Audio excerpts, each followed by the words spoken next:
You are the gem that knows its own radiance. Antara Celebration Diamonds from Kalyan Jewellers.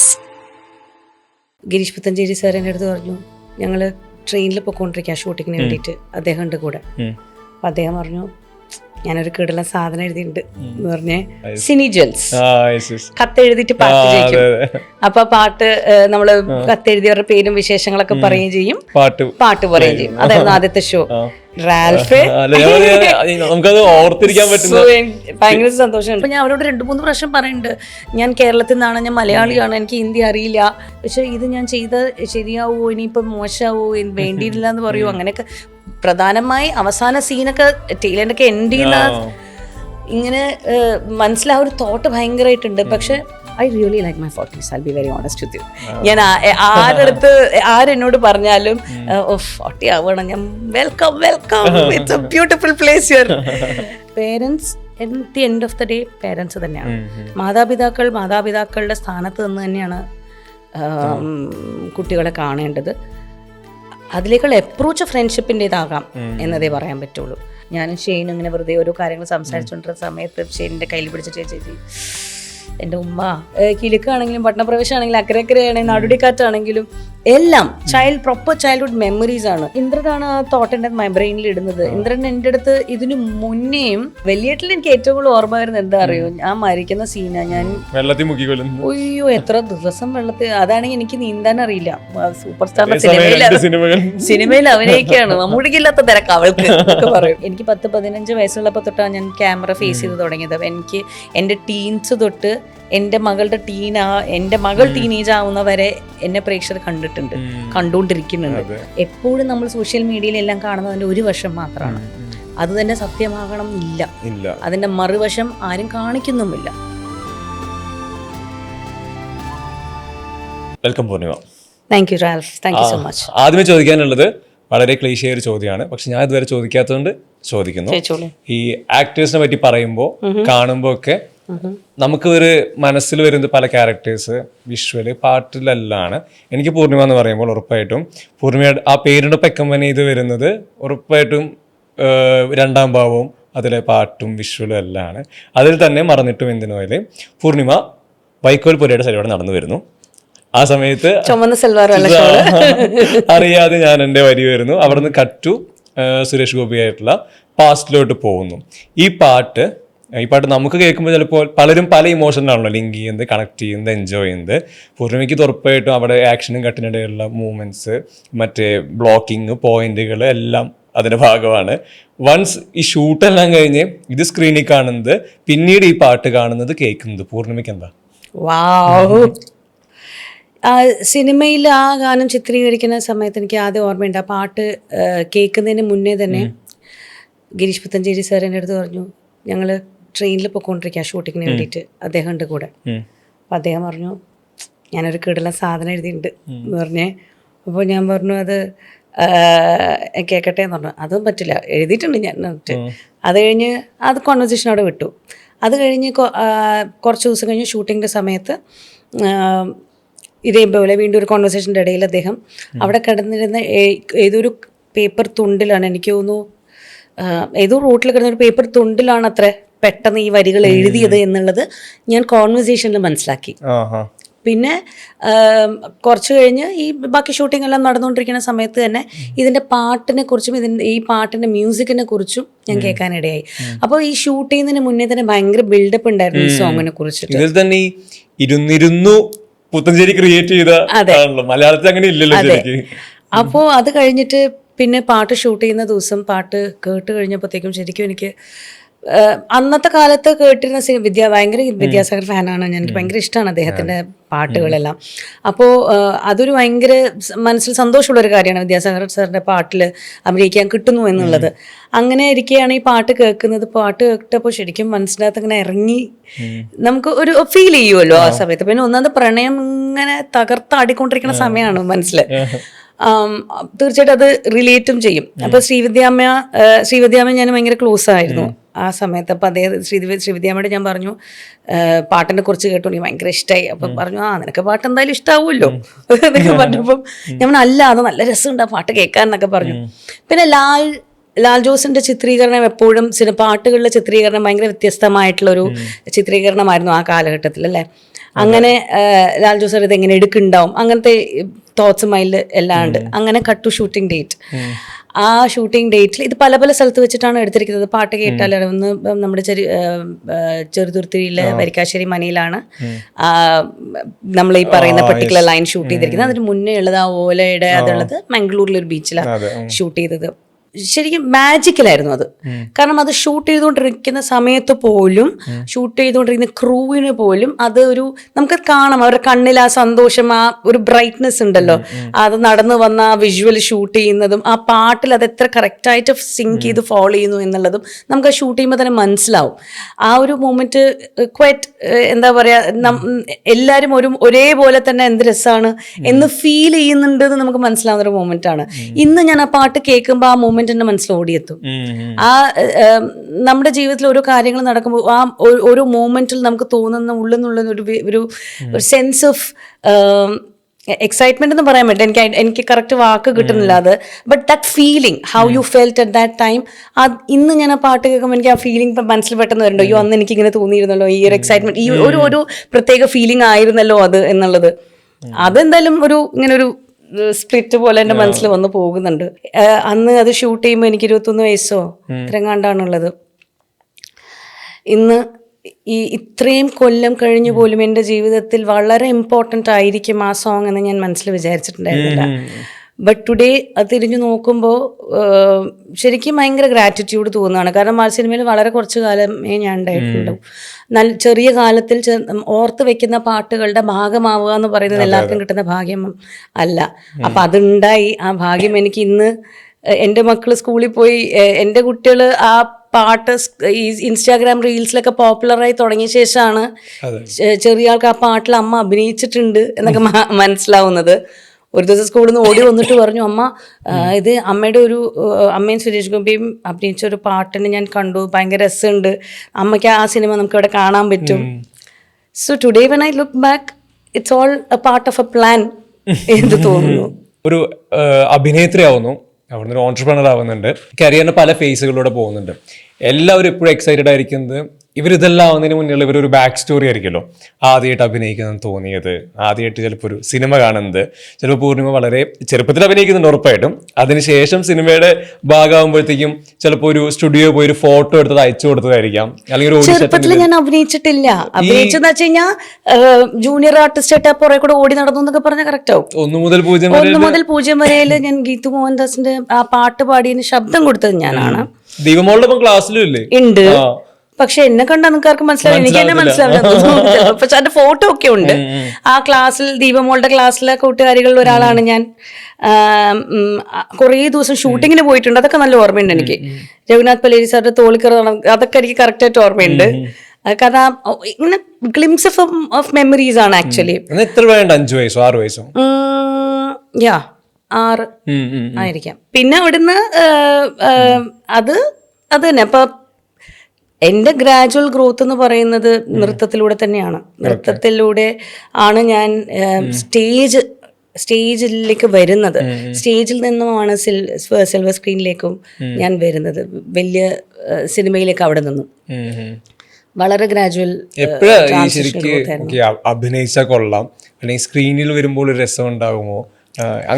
അതായത് നൃത്തം പഠിച്ചിരിക്കുന്ന, എനിക്ക് തോന്നുന്നു അന്നത്തെ കാലത്തെല്ലാം നൃത്തം പഠിച്ചിട്ടുള്ളവരെല്ലാവരും അഭിനയിക്കാൻ സാധ്യതയുള്ളവരാണ് സിനിമയിൽ, അവരാണ് ആ കാലഘട്ടമായിരുന്നു. ഞാൻ പറയുന്ന ഒരു 1994 സമയത്ത് എനിക്ക് 13 വയസ്സുള്ളപ്പോഴാണ് നാഷണൽ ടാലന്റ് സ്കോളർഷിപ്പ് കിട്ടുന്നത് മോഹിനിയാട്ടത്തിന്. അപ്പോൾ ഒരു വർഷം ഒരു കുട്ടിക്ക് സ്കോളർഷിപ്പ് കൊടുക്കുക നാഷണൽ ലെവലിൽ ഒരു സബ്ജക്റ്റിന്. അങ്ങനെ മോഹിനിയാട്ടത്തിന് സ്കോളർഷിപ്പ് അതുകൊണ്ട് തന്നെ അതിനൊരു ന്യൂസ് വാല്യൂ ഉണ്ടായിരുന്നു. കുറച്ച് സോഷ്യൽ മീഡിയ ഇല്ല, ന്യൂസ് കവറേജും പത്രങ്ങളിലും എഴുതപ്പെടുകയും, അല്ലെങ്കിൽ കല്യാണിക്കുട്ടിയമ്മയുടെ ശിഷ്യയാണ് ഞങ്ങളെല്ലാവരും. അപ്പോൾ അതിനെക്കുറിച്ച് അവിടെ വന്ന് കൂടുതൽ, ഞാൻ മാത്രമല്ല എൻ്റെ കൂടെ ഉണ്ടായിരുന്ന 1-2 പേർക്ക്, ഒരാൾക്ക് കഥകളിക്ക്, ഒരാൾക്ക് മോഹിനിയാട്ടം, അങ്ങനെ തന്നെയാണ് കിട്ടിയത്. അപ്പോൾ അങ്ങനെ പത്രങ്ങളിൽ പടം വന്നു കഴിഞ്ഞപ്പോൾ നേരെ മലയാള മനോരമ ബാലജന സഖ്യത്തിൽ ഞാനന്ന് മെമ്പറാണ്. അപ്പൊ ബാലജന സഖ്യത്തിൽ മെമ്പർ ആയതുകൊണ്ട് തന്നെ അത്യാവശ്യം എല്ലാവർക്കും തന്നെ അറിയാം, പത്രത്തിലുള്ളവരെല്ലാവർക്കും ഓഫീസ് അത് തന്നെയാണ്, മിക്കപ്പോഴും ഓഫീസിൽ തന്നെ ആയിരിക്കും. അപ്പോൾ ആ സമയത്താണ് മോഡലിംഗ്, ഈ വനിതയിലൊക്കെ ഫോട്ടോസ് ഒക്കെ വരുമല്ലോ, ഈ നടുക്കത്തെ പേജ് അതെല്ലാം. അപ്പൊ ആ സമയത്ത് അന്നത്തെ കാലത്ത് മോഡലിംഗ് ഒന്നും അത്ര ഒരു പോപ്പുലർന്ന് പോട്ടെ, ഒരു എല്ലാവർക്കും എത്തിപ്പെടാൻ പറ്റുന്ന ഒരു പ്ലാറ്റ്ഫോം ആയിരുന്നില്ല ക്യാമറയുടെ മുമ്പിൽ മോഡൽ ചെയ്യാം എന്ന് പറഞ്ഞിട്ട്. അപ്പൊ ആക്സസിബിലിറ്റി പോലും നമുക്ക് എങ്ങനെ അതിലേക്ക് പോവാന്ന് പോലും നമുക്ക് അറിയില്ല. ഈ പഴയ ഫോട്ടോ കൊടുത്തിട്ട് അതിന്റെ പുറകിൽ ഫോൺ നമ്പർ എഴുതിയിട്ട് കൊടുക്കണം, മനസ്സിലായിട്ടില്ലേ? അതുപോലെയായിരുന്നു അന്ന്. അപ്പൊ എന്റെ അടുത്ത് ഇതുപോലെ വനിതന്ന് ഒരു ആഡിന് ആഡെന്ന് വെച്ചാൽ സെന്റർ പേജിൽ ചെയ്യുവോ എന്നൊക്കെ ചോദിച്ചിട്ട് ഫോട്ടോഗ്രാഫ്സ് അങ്ങനെ എടുത്ത് അങ്ങനെയാണ് പതുക്കെ മോഡലിംഗിലേക്ക് വരുന്നത്. മോഡലിംഗിൽ നിന്നും ഈ നമ്മളുടെ ചെറിയ സ്ക്രീനിലേക്ക് കോമ്പയറിങ്, അന്ന് ഈ ദൂരദർശൻ മാത്രം ഉണ്ടായിരുന്ന സമയമാണ്. അത് കഴിഞ്ഞ് സാറ്റലൈറ്റ് ചാനൽസ് വന്ന വർഷമാണ് ഞാൻ ആദ്യം ഒരു റിയാലിറ്റി ഷോ അല്ല, phone in programme cine jewels, കത്തെഴുതിയിട്ട് പാട്ട് ചെയ്യും. അപ്പൊ പാട്ട് നമ്മള് കത്തെഴുതിയവരുടെ പേരും വിശേഷങ്ങളൊക്കെ പറയുകയും ചെയ്യും, പാട്ട് പറയുകയും ചെയ്യും. അതായിരുന്നു ആദ്യത്തെ ഷോ. അവിടെ നിന്നാണ് നേരെ ഫോൺ ഇൻ പ്രോഗ്രാമിലോട്ട് പോയി. കത്ത് എഴുതുന്നത് മാത്രമായിരുന്നു ആദ്യം, ഫോൺ ഉണ്ടായിരുന്നില്ല. കുറച്ചുകൂടി മുന്നേ പോയി കഴിഞ്ഞപ്പോഴത്തേക്കും ഫോൺ പ്രോഗ്രാം, പെപ്സി ടോപ്പ് 10 യാത്രയും ചെയ്യുമായിരുന്നു ഫോൺ കോൾസ് എടുത്തിട്ട്.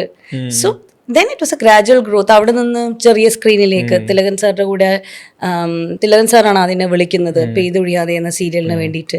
അദ്ദേഹം വിളിക്കുന്നത് ഈ പെപ്സി ടോപ്പ് 10 ഷോ കണ്ടിട്ട് തന്നെയാണ്.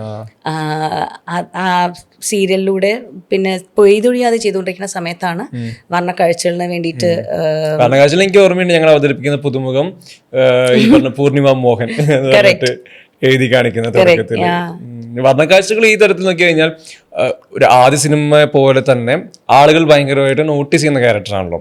ഇപ്പോൾ ആ സിനിമയിൽ ഓഡിയൻസ് പെർസ്പെക്റ്റീവ് അവിടെ റിഫ്ലക്ട് ചെയ്യുന്നത് പൂർണ്ണിമയുടെ ക്യാരക്ടറിലാണ്. നമുക്ക് പടം കണ്ടു കഴിയുമ്പോഴും ഇപ്പോൾ ഞാൻ വേണമെങ്കിൽ ഇപ്പൊ എണ്ണി പറയാൻ പറ്റും എനിക്ക്, ഇൻട്രോ സീക്വൻസിൽ ഈ അറ്റേറിൽ വന്നുള്ള പെർഫോമൻസ്, വേലിക്കടയിലൂടെ പാട്ട് വരുന്നത്, വേലിക്കടയിലൂടെ അല്ല മരത്തിന്റെ കൂടെ ഓടിപ്പോയിട്ട് വേലിയിലൂടെ വന്ന് പെട്ടുപോകുന്നത് ഈ ക്യാരക്ടറിന് മുന്നില്. നമുക്കത് ഓർത്തിരിക്കാൻ പറ്റുന്ന ഭയങ്കര സന്തോഷം. പിന്നെ ആ പാറപ്പുറത്തിരുന്ന് കഥ പറഞ്ഞാലും മുന്നേ ഫ്ലാഷ് ബാക്ക് കട്ട് ചെയ്യാൻ മുന്നേ ചോദിക്കുന്നത്, അത്ര നമുക്ക് ഓർത്തിരിക്കാൻ പറ്റുന്ന പെർഫോമൻസ്. ഈ ഹോസ്പിറ്റൽ സീൻ പറഞ്ഞപ്പോ എനിക്കിപ്പോ ചോദിക്കാൻ തോന്നുന്നത്, ഈ ഡാനിയില് മുരുകൻ എവിടെയും ചോദിച്ചിട്ടുള്ള സീക്വൻസ്, അവിടെ ഡാനിക്ക് ഒരു അപ്പർ ഹാൻഡുള്ള സീക്വൻസ് ആണ് തുടങ്ങുമ്പോൾ, ഞങ്ങൾക്ക് മദ്യപിക്കണം ഇതൊക്കെ പറയുന്നുണ്ട്. അപ്പോഴാണ് മുരുകന്റെ ടോപ്പിക് എടുത്തിട്ടുണ്ട്. അപ്പൊ പൂർണിയുടെ ക്യാരക്ടർ ഒന്ന് ഡൗൺ ആവുന്നുണ്ട്, അവിടുന്ന് തിരിഞ്ഞു നിന്ന് എന്താ കണ്ണ് കരയുന്നുണ്ട്.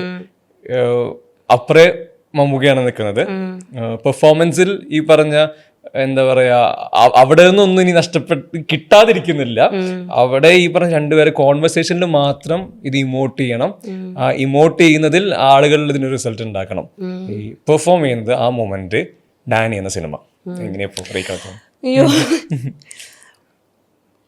അങ്ങനൊന്നും ഓർമ്മയില്ലാന്നേ. ഒന്നാമത് രാത്രിയാ ഷൂട്ട് ചെയ്തേ, തണുപ്പത്ത്, ഭയങ്കര തണുപ്പായിരുന്നു. എനിക്കിപ്പത് ഓർക്കുമ്പോ വരുന്ന തണുപ്പാണ് അത് ഫീൽ ചെയ്യുന്നേ. പിന്നെ മമ്മൂക്ക അതുകൊണ്ട് പേടിയും, വെറുതെ വഴക്ക് കിട്ടും എനിക്ക് ഇനി അവിടെ പോയി നിന്ന് കഴിഞ്ഞാൽ. പക്ഷെ അദ്ദേഹം എനിക്ക് ഇന്നും ഓർമ്മയുണ്ട് കേട്ടോ. എനിക്ക് ആ സീൻ ബേസ് ചെയ്തിട്ട് പറയാനുള്ളത് ഒരു ഓർമ്മ കറക്റ്റായിട്ട് എനിക്ക് വരുന്നില്ല. ബട്ട് ക്ലിയർ ആയിട്ട് ഗ്ലിംസസ് ആയിട്ട് ഓർമ്മ വരുന്ന കുറച്ച് കാര്യങ്ങൾ. മമ്മൂക്കയുടെ കൂടെ നിൽക്കുമ്പോൾ എല്ലാവർക്കും പേടിയാണ്, അങ്ങനെയാണെന്നൊക്കെ പറയും. പക്ഷെ അദ്ദേഹം he also takes an effort to calm you down. മനസ്സിലായില്ലേ? നമ്മളൊക്കെ ആ ഒരു മൂമെന്റിലേക്ക് കൊണ്ടുവരാൻ അദ്ദേഹം തീർച്ചയായിട്ടും നമ്മളെ സഹായിക്കും. അത് എന്നെ സംബന്ധിച്ചിടത്തോളം, ഞാൻ അന്ന് കുട്ടിയാണ്. കുട്ടി എന്ന് വെച്ച് കഴിഞ്ഞാൽ ഇന്ന് എന്റെ പ്രായത്തിൽ നിന്ന് നോക്കുമ്പോൾ ഞാൻ കുട്ടിയാണ്. സോ എനിക്കിപ്പോഴും ഓർമ്മയുണ്ട്, ടി വി ചന്ദ്രൻ സാറ് വന്ന് പറഞ്ഞു തരുന്ന ഓരോ കാര്യങ്ങൾ ഞാൻ ചെയ്യുമ്പോഴും പറയുമ്പോഴും നമുക്ക് അതിനെ വേണ്ട രീതിയിൽ ഓക്കെയാണ് ഇനി നീ ഇതേ ചെയ്തോ ധൈര്യമായിട്ട് ചെയ്തോ, അങ്ങനത്തെ കാര്യങ്ങളൊക്കെയാണ് എനിക്ക് ഓർമ്മ വരുന്നത്. ബട്ട് അപ്പാർട്ട് ഫ്രം ദാറ്റ് എനിക്ക് തോന്നുന്നു ആ സിനിമ തിയേറ്ററിൽ പോയി ഞാൻ കണ്ടിട്ടില്ല. ആ സിനിമ തിയേറ്ററിൽ പോയി കാണാനുള്ള സാഹചര്യം ഉണ്ടായിട്ടില്ല ആ സിനിമയെ കുറിച്ച്. പക്ഷെ കുറേ കാലങ്ങൾക്ക് ശേഷം പലവരും പറഞ്ഞാണ് അതിൻ്റെ അകത്ത് ആ കഥാപാത്രത്തിന് ഇമ്പോർട്ടൻസും ആ സിനിമ എൻ്റെ ജീവിതത്തിൽ വളരെ നിർണായകമായിട്ടുള്ള സിനിമയാണെന്ന് ഞാൻ മനസ്സിലാക്കുന്നത്. ആ ചെയ്യുന്ന സമയത്തൊന്നും നമുക്കതിനെക്കുറിച്ച് അങ്ങനെയുള്ള ധാരണയോ അറിവോ ഇല്ല. നല്ല എക്സ്പീരിയൻസും ആയിരുന്നു അത് ഷൂട്ട് ചെയ്യുന്നത്. ഭയങ്കര ഇൻട്രസ്റ്റിംഗ് ആയിട്ടുള്ള ഒരു എക്സ്പീരിയൻസ് ആയിരുന്നു. കാരണം ഒന്ന്, എനിക്ക് അവിടുന്ന് മാറി നിന്ന് വേറൊരു സ്ഥലത്ത് പോയി ഷൂട്ട് ചെയ്യുന്നു. ഒരു ചെറിയ സെറ്റപ്പാണ് കാര്യങ്ങളെല്ലാം. പിന്നെ റെഗുലർ സിനിമയല്ല, കുറച്ച് ഡിഫറെന്റ് ആർട്സി കൈൻഡ് ഓഫ് സിനിമയാണ്. അതുകൊണ്ട് അതിന്റെ അപ്രോച്ച് വേറെയാണ്. അപ്പോൾ ഞാൻ ചെയ്യുന്ന വർണ്ണക്കാഴ്ചകൾ രണ്ടാം ഭാഗം വലിയേട്ടനും ഒരേ സമയത്താണ് ചെയ്തത്. നാരായണത്തമ്പ്രാനും ഡാനിയൊക്കെ ഏകദേശം ഒരേ സമയത്താണ് ചെയ്തത്. അപ്പോൾ മേ ബി ഒരു വർഷമേ ആയിട്ടുള്ളൂ. അപ്പോൾ ആ ചെറിയ സമയം കൊണ്ട് ഇതിന് പല യുനോ പ്രൊഡക്ഷൻ സെറ്റപ്പിൽ നിന്നും തന്നെ എനിക്ക് ഞാൻ ആ രീതിയിൽ അതിനെ കാണുന്നത്. കഴിഞ്ഞ ലൊക്കേഷൻ അല്ല ഈ ലൊക്കേഷൻ അല്ല, അതിന്റെ അവിടെയുള്ള ആൾക്കാർ കുറവാണ്. ഓരോ ആൾക്കാരും ചെയ്യുന്ന തൊഴിലിന്റെ അപ്രോച്ച് ഡിഫറെന്റ് ആണ്. ഇതൊക്കെയാണ് ഞാൻ ഓർത്തോർത്ത് വെക്കുന്നത്. കറക്റ്റ് ആണ്. ആ ക്രൂ മെമ്പേഴ്സ് കുറവാണ്. എല്ലാം നമ്മൾ തന്നെ ഓടി നടന്ന് ചെയ്യുന്ന അങ്ങനെ ഒരു സംഭവമാണ്. കാലാപാനി നെറ്റ്ഫ്ലിക്സിൽ കാണുന്ന സമയത്തേക്കും പൂർണ്ണമുണ്ടെന്ന് നമുക്കറിയാം. നമ്മൾ സീരീസ് ലുക്കായി വരുന്നു. പിന്നെ ക്യാരക്ടർ വരുമ്പോഴത്തേക്കും വളരെ പ്രധാനപ്പെട്ട റോള് സീരീസിൻ്റെ അപ്സ് ആൻഡ് ഡൗൺസിൽ കൃത്യമായിട്ടുള്ള പാർട്ടുള്ള ഒരു ക്യാരക്ടറായിരുന്നു. എൻ്റെ ഒരു സീരീസ് വേണ്ടി എനിക്ക് ചോദിക്കാനുള്ളത്, ഈ പറഞ്ഞ ഒരു പാൻഡമിക് അല്ലെങ്കിൽ ഒരു മാസ് കാഷ്വാലിറ്റി ഇൻവോൾവ് ആവുന്ന ലാർജ് സ്കെയിൽ സീക്വൻസുകൾ ഫ്യൂച്ചറിസ്റ്റിക് ആണ്. ഈ പ്രത്യേകിച്ച് ആൻഡമാൻ പോലൊരു സ്പേസിൽ വരുമ്പോൾ അതിന് ബിലീവബിൾ ഫാക്ടറും കൂടുതലാണ്. വാട്ടർ ബോൺ പാൻഡമിക് ഉണ്ടാകും എന്ന് പലയിടത്തും പ്രഡിക്ഷൻസ് ഉള്ളതാണ്. പിന്നെ മാത്രമല്ല, ഈ കഴിഞ്ഞ വർഷം തന്നെ പല ഭാഗത്തായിട്ട് ആഫ്രിക്കയിൽ അങ്ങനെ 1-2 സംഭവങ്ങളും ഉണ്ടായെന്ന് നമ്മൾ വായിച്ചു കേട്ടിട്ടുണ്ട്. എത്രത്തോളം സത്യം നമുക്ക് അറിയില്ല. അപ്പം ബിലീവബിൾ ആയിട്ടുള്ളൊരു ഫ്യൂച്ചറിസ്റ്റിക് പാൻഡമിക് പോലെയാണ് എനിക്കത് തോന്നിയത്. ബട്ട് അഗൈൻ എനിക്ക് ഞാനും ഈ OTT പ്ലാറ്റ്ഫോം വന്ന ഒരു പുതിയ റെവല്യൂഷണറി പ്ലാറ്റ്ഫോം ആണല്ലോ ഇൻ ടേംസ് ഓഫ് സിനിമ. നമ്മൾ നോക്കുകയാണെങ്കിൽ OTTയുടെ വരവും ആ കോവിഡ് കഴിഞ്ഞിട്ടുള്ള വേറൊരു തരം അപ്രോച്ചാണ്. അല്ലെങ്കിൽ ആക്സെപ്റ്റബിലിറ്റി ഇതിനുണ്ടാകുമോ എന്നുള്ള ക്വസ്റ്റ്യൻ മാർക്ക് ഉണ്ട്. അതെ, എല്ലാവർക്കും ഒരു ക്ലാരിറ്റി കുറവ് എല്ലാവർക്കും ഉണ്ട്. പക്ഷെ അറ്റ് ദ സെയിം ടൈം ഭയങ്കര എംപവറിംഗുമാണ്. കാരണം ഓപ്പർച്യൂണിറ്റീസ് അത്ര വൈഡ് ആയിട്ട് ഓപ്പൺ ആവുകയാണ്. എവിടെ നിന്നാണല്ലോ ആളുകൾക്ക് ഇത് ആക്സസ് ചെയ്യാം. അതാ ഞാൻ പറഞ്ഞത്. കാലാപാനിക്ക് എനിക്ക് കോള് വരുന്നത്, ഞാൻ ഓഡിഷൻ ചെയ്യുന്നത് മരട് ജംഗ്ഷനിൽ ഇരുന്നിട്ടാണ്. ഷൂട്ട് നടക്കുന്നത് ആൻഡമാനിലാണ്. എന്നെ അവിടെ കാസ്റ്റ് ചെയ്യപ്പെടുന്നത് ബോംബെ എന്നാണ്. അപ്പോൾ the world just became small after Covid. ആ സമയത്ത് നമുക്ക് ആ ആക്സസിബിലിറ്റി ആണ് തുറന്നു കിട്ടുന്നത്. ഞാൻ കാലാപാനിക്ക് ഓഡിഷൻ ചെയ്യുമ്പോൾ ഞാൻ പൂർണിമ ഇന്ദ്രജിത്ത് എന്ന ഒരു ആർട്ടിസ്റ്റ് ആണ് എന്ന് അറിയാത്ത ആൾക്കാരാണ് എന്നെ ഓഡിഷൻ ചെയ്യുന്നത്. അപ്പൊ എൻ്റെ മനസ്സിൽ ഏറ്റവും വലിയ ഇൻക്വിസിറ്റീവ്നെസ് എന്താ വെച്ച് കഴിഞ്ഞാൽ എന്തുകൊണ്ട് ഞാൻ എങ്ങനെ അവർ എന്നിൽ വന്നു, എങ്ങനത്തെ ചോദ്യങ്ങളൊക്കെയാണ് ആദ്യം വരുന്നത്. അപ്പൊ ഞാൻ അവരോട് 2-3 പ്രാവശ്യം പറയുന്നുണ്ട്, ഞാൻ കേരളത്തിൽ നിന്നാണ്, ഞാൻ മലയാളിയാണ്, എനിക്ക് ഹിന്ദി അറിയില്ല. അപ്പോൾ പക്ഷെ ഞാൻ നന്നായി ഹിന്ദി സംസാരിക്കുമെന്ന് ഇവർക്ക് അറിയാമായിരുന്നു. അപ്പോൾ എൻ്റെ അടുത്ത് പറഞ്ഞു, പക്ഷെ നമ്മൾ തുടക്കത്തിൽ ഹിന്ദിയിലാണല്ലോ സംസാരിച്ച, കുഴപ്പമില്ല. ആ ഹിന്ദി ഓക്കെ ആണെങ്കിൽ ഓക്കെ. ബട്ട് പിന്നെ എനിക്ക് ആക്ച്വലി അവിടെ പോയി ലാൻഡ് ചെയ്ത് കഴിഞ്ഞിട്ടാണ് ക്യാരക്ടറിൻ്റെ ഗ്രാഫും ക്യാരക്ടറിൻ്റെ ആക്കുമൻ്റെ ഇമ്പോർട്ടൻസ് എന്താ എന്നുള്ളതും ഇങ്ങനത്തെ കാര്യങ്ങളെല്ലാം മനസ്സിലാവുന്നത്. പ്രൊഡക്ഷൻ ഇത്രയും വലിയ സെറ്റപ്പിൽ ചെയ്യുന്ന ഒരു പരിപാടിയാണ് എന്നുള്ളതെല്ലാം ഞാൻ ടേബിൾ റീഡിന് പോയപ്പോഴാണ് മനസ്സിലായത്. ഷൂട്ടിങ്ങിന് മുന്നേ ടേബിൾ റീഡ് ഉണ്ടായിരുന്നു. ഫുൾ കാസ്റ്റും ക്രൂ. അത് എന്നെ ആദ്യത്തെ 3 എപ്പിസോഡ് ടേബിൾ റീഡിൽ എല്ലാ മാക്സിമം ആർട്ടിസ്റ്റ് വരാൻ പറ്റാത്തവർ ഓൺലൈനായിട്ട് ജോയിൻ ചെയ്യാം. ഭയങ്കര എക്സ്പീരിയൻസ്. വിഷ്വൽ ഇല്ലാതെ മാത്രമല്ല, preparation. Because എനിക്ക് preparation ഭയങ്കര ഇമ്പോർട്ടൻ്റ് ആയിട്ടുള്ള ഒരു കാര്യമാണ്. കാരണം നമ്മളുടെ മൈൻഡിനെ അതിലേക്ക് വലിച്ച് സെൻറ്റേർഡ് ആക്കുന്ന ഒരു പ്രോസസ്സ് തന്നെയാണ് പ്രിപ്പറേഷൻ. അത് സ്കൂൾ കാലങ്ങളിലാണെങ്കിലും ഡാൻസ് സ്റ്റേജസിലാണെങ്കിലും ഇന്നിപ്പോൾ സിനിമയ്ക്കാണെങ്കിലും നമുക്ക് കുറച്ചെങ്കിലും പ്രിപ്പറേഷൻ ചെയ്താൽ കുറേ കാര്യങ്ങൾ നമുക്ക് എളുപ്പമാകും എന്ന് ഞാൻ വിശ്വസിക്കുന്നു. ആൻഡ് എപ്പിസോഡ് ഫുൾ പുറത്ത് വരുന്നവരെനിക്ക് ഭയങ്കര ടെൻഷനായിരുന്നു, എങ്ങനെ ഉണ്ടാവും, എക്സിറ്റ് ആവും. എന്റെയും ഫസ്റ്റ് അറ്റംപ്റ്റ് ആണല്ലോ, സോ ആ ഒരു ടെൻഷൻ. ഫീഡ്ബാക്സ് നന്നായിരുന്നു. ആൻഡ് ഏറ്റവും ഇമ്പോർട്ടൻ്റ് ആയിട്ടുള്ള ഒരു കാര്യം എന്ന് പറയുന്നത് സീരീസ് ആസ് സച്ച് എല്ലാവർക്കും ഇഷ്ടപ്പെടും. അത് നമ്മളിപ്പോൾ ഇഷ്ടപ്പെടുന്ന അല്ലെങ്കിൽ ഓടുന്ന സിനിമയുടെ ഭാഗമാവുക അല്ലെങ്കിൽ ഇഷ്ടപ്പെടുന്ന സിനിമകളുടെ ഭാഗമാകുക എന്ന് പറയുന്നത് അതും ഒരു ഭാഗ്യമാണ്. അതിലെ ഒരു അംശം ശിഷ്ടം നമ്മുടെ മുകളിൽ വന്ന് വീഴും. അപ്പോൾ അതും വലിയൊരു കാര്യമാണല്ലോ. സീരീസ് എല്ലാവർക്കും ഭയങ്കരമായിട്ട് ഇഷ്ടമായി, അതിനകത്ത് എൻ്റെ ക്യാരക്ടർ ഭയങ്കരമായിട്ട് ഇഷ്ടമായി എന്ന് കേട്ടപ്പോൾ സന്തോഷം തോന്നി. പിന്നെ എനിക്ക് തന്നെ മനസ്സിലായി ഡിക്ഷൻ വർക്ക് ചെയ്യണം കുറച്ചുകൂടെ. കാരണം ഞാനിപ്പോൾ വീട്ടിൽ വഴക്കടിക്കുന്ന ഹിന്ദിയിൽ പോയി അവിടെ പോയി അഭിനയിക്കാം. എൻ്റെ തലയ്ക്കകത്ത് എനിക്ക് ഭയങ്കര ഹിന്ദി സംസാരിക്കാൻ അറിയാവുന്നതാണ്. അവിടെ പോയി സംസാരിച്ചു തുടങ്ങിയപ്പോഴാണ് ഓക്കേ ഇതല്ല. പിന്നെ ഡിക്ഷൻ ക്ലാസ്സസ് അടുത്ത സീരീസ് ചെയ്യാൻ തുടങ്ങിയപ്പോഴത്തേക്കും പ്രോപ്പർ ഡിക്ഷൻ ക്ലാസ്സസും ഡെയിലി 1 hour ഓഫ് മെന്ററിങ്ങും ട്യൂട്ടറിങ്ങും, എഴുതി പഠിക്കുക, പെൻസിൽ എക്സസൈസസ് ചെയ്യുക, അങ്ങനത്തെ പരിപാടികളൊക്കെ ഇതെല്ലാം എൻ്റെ കുട്ടികളും കാണുന്നുണ്ട്. അപ്പോ അവര് പഠിക്കുന്നു, അതെ, കുറെ ദിവസം ഇപ്പൊ പിന്നെ പെൻസിൽ എക്സസൈസ് എന്ന് പറയുന്ന എക്സസൈസ് ഉണ്ട്, ഭയങ്കര ഇൻട്രസ്റ്റിംഗ് എക്സസൈസ് ആണ്. നമ്മുടെ ചീക്ക് മസിൽസ് റിലാക്സ് ചെയ്യാൻ വേണ്ടിയിട്ട് ഒരു പെൻസിൽ കടിച്ചു പിടിച്ചിട്ട് നമ്മൾ സംസാരിക്കുന്നതാണ്. മാക്സിമം മുഖം സ്ട്രെച്ച് ചെയ്ത് വലിച്ച് അങ്ങനെ. അപ്പൊ നമ്മുടെ ഇത് ഓപ്പൺ അപ്പ് ആവും. ജനറലി നമുക്ക് അറിയാത്തൊരു ഭാഷ സംസാരിക്കുമ്പോൾ അറിഞ്ഞോ അറിയാതെയോ നമ്മളുടെ മൗത്ത് ക്ലോസ് ആവും. കോൺഫിഡൻസ് ഇല്ലായ്മയാണത്. ഇൻഹിബിഷൻസ് ഉള്ളതുകൊണ്ടാണ്. ഞാൻ പ്രൊനൗൺസ് ചെയ്യുന്നത് കറക്റ്റ് ആണോ നമുക്കറിയില്ല. അപ്പൊ അതുകൊണ്ട് ബൈ ഡിഫോൾട്ട് വരുന്ന ഒരു സംഭവമായിരിക്കാം, അറിയില്ല. ഞാനൊക്കെ അപ്പോൾ എനിക്കത് മനസ്സിലാക്കിച്ച് തന്നത് എൻ്റെ ഡിക്ഷൻ മാസ്റ്ററാണ്. പെൻസിൽ വെച്ച് എങ്ങനെ അതിന് കൂടെ അഭിനയിക്കുന്നവരും ഇപ്പം കലാപാനിയിലാണെങ്കിലും സുകാന്ത് എന്ന് പറയുന്ന ഒരു ആക്ടറുണ്ട്. അദ്ദേഹം നമ്മുടെ എമ്പുരാനില് മുന്നാന്ന ക്യാരക്ടർ. സുകാന്ത് ഭയങ്കര ഡിയർ ഫ്രണ്ടാണ് എൻ്റെ. സുകാന്ത് വന്ന് ഇരുന്ന് എന്നെ ട്രെയിൻ ചെയ്യിപ്പിക്കുമായിരുന്നു. ചലോ ചലോ കറോ ജൽദി കറോ ജൽദി കറോ ജൽദി കറോ. വികാസ് എന്ന് പറയുന്ന ആക്ടറുണ്ട്, ആ കലാപാനിയിലെ മെയിൻ റോൾ ചെയ്ത അദ്ദേഹമാണ് ഞങ്ങളുടെ ഹിന്ദി ഡിക്ഷൻ ട്രെയിനർ. അതേ ഹിന്ദി സിനിമയിൽ ഒരുവിധം എല്ലാം രാജുവിന്റെ ഹിന്ദി ഡിക്ഷൻ ട്രെയിനർ അദ്ദേഹമാണ്. ഒരുവിധം ഹിന്ദി മലയാളത്തിൽ നിന്നും സൗത്തിൽ നിന്നും പോകുന്ന മിക്ക ആർട്ടിസ്റ്റിന്റെയും ഡിക്ഷൻ വോക്കൽ ട്രെയിനർ അദ്ദേഹമാണ്. അദ്ദേഹം കൂടെ അഭിനയിക്കുന്നുണ്ട്. Joao practice. സോ പിന്നീട് അവിടെ അടുത്ത സീരീസ് എത്തിയപ്പോഴാണ് കുറച്ചുകൂടെ ഞാൻ അത് ഡിക്ഷൻ ക്ലാസ് അറ്റൻഡ് ചെയ്യുന്നതിന് മുന്നേ തന്നെ പ്രാക്ടീസ് തുടങ്ങും. അപ്പോൾ ഈ കുട്ടികൾക്ക് ആ സമയമാകുമ്പോഴത്തേക്കും മനസ്സിലായി.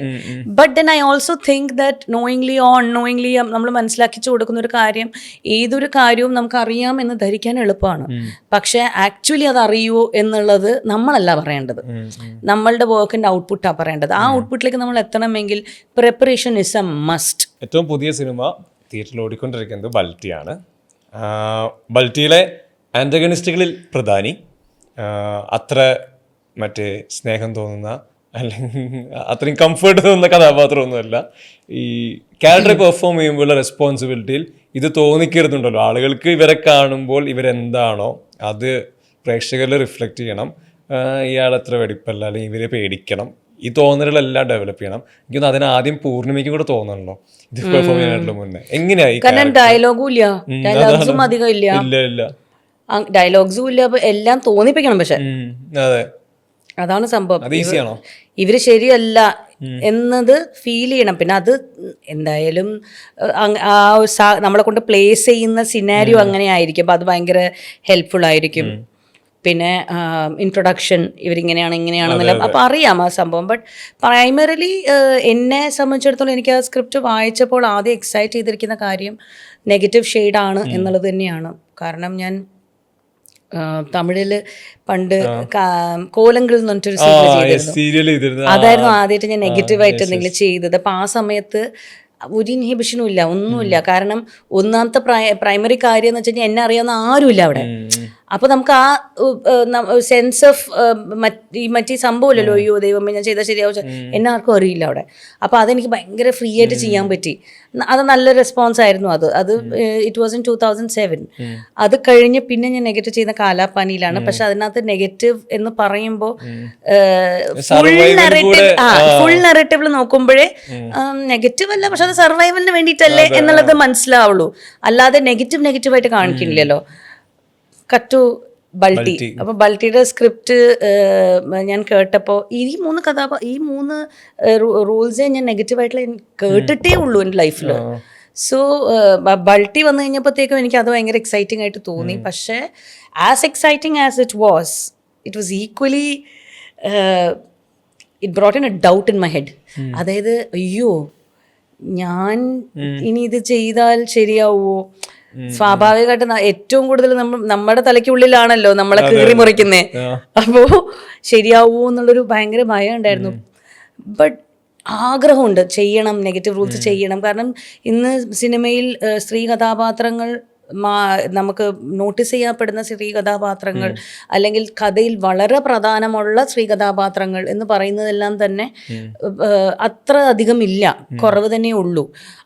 ആ കുറവിൽ തന്നെ ഇതുപോലെ വലിയ സിനിമകൾ എന്ന് പറയില്ലേ, വലിയ സിനിമ അത്യാവശ്യം എൻ്റർടൈൻമെൻറ്റ് ഫോക്കസ് ചെയ്ത് കൊണ്ടുവരുന്ന സിനിമകൾ തിയേറ്റർ റിലീസാണെന്ന് നമുക്ക് ഉറപ്പുണ്ട്, ജനങ്ങൾ കാണുന്നൊരു പ്രതീക്ഷയെല്ലാം ഉണ്ട്, അതിലെല്ലാ കോളംസ് ടിക്ക് ചെയ്യുന്ന സിനിമകൾ അതും കുറവാണ്.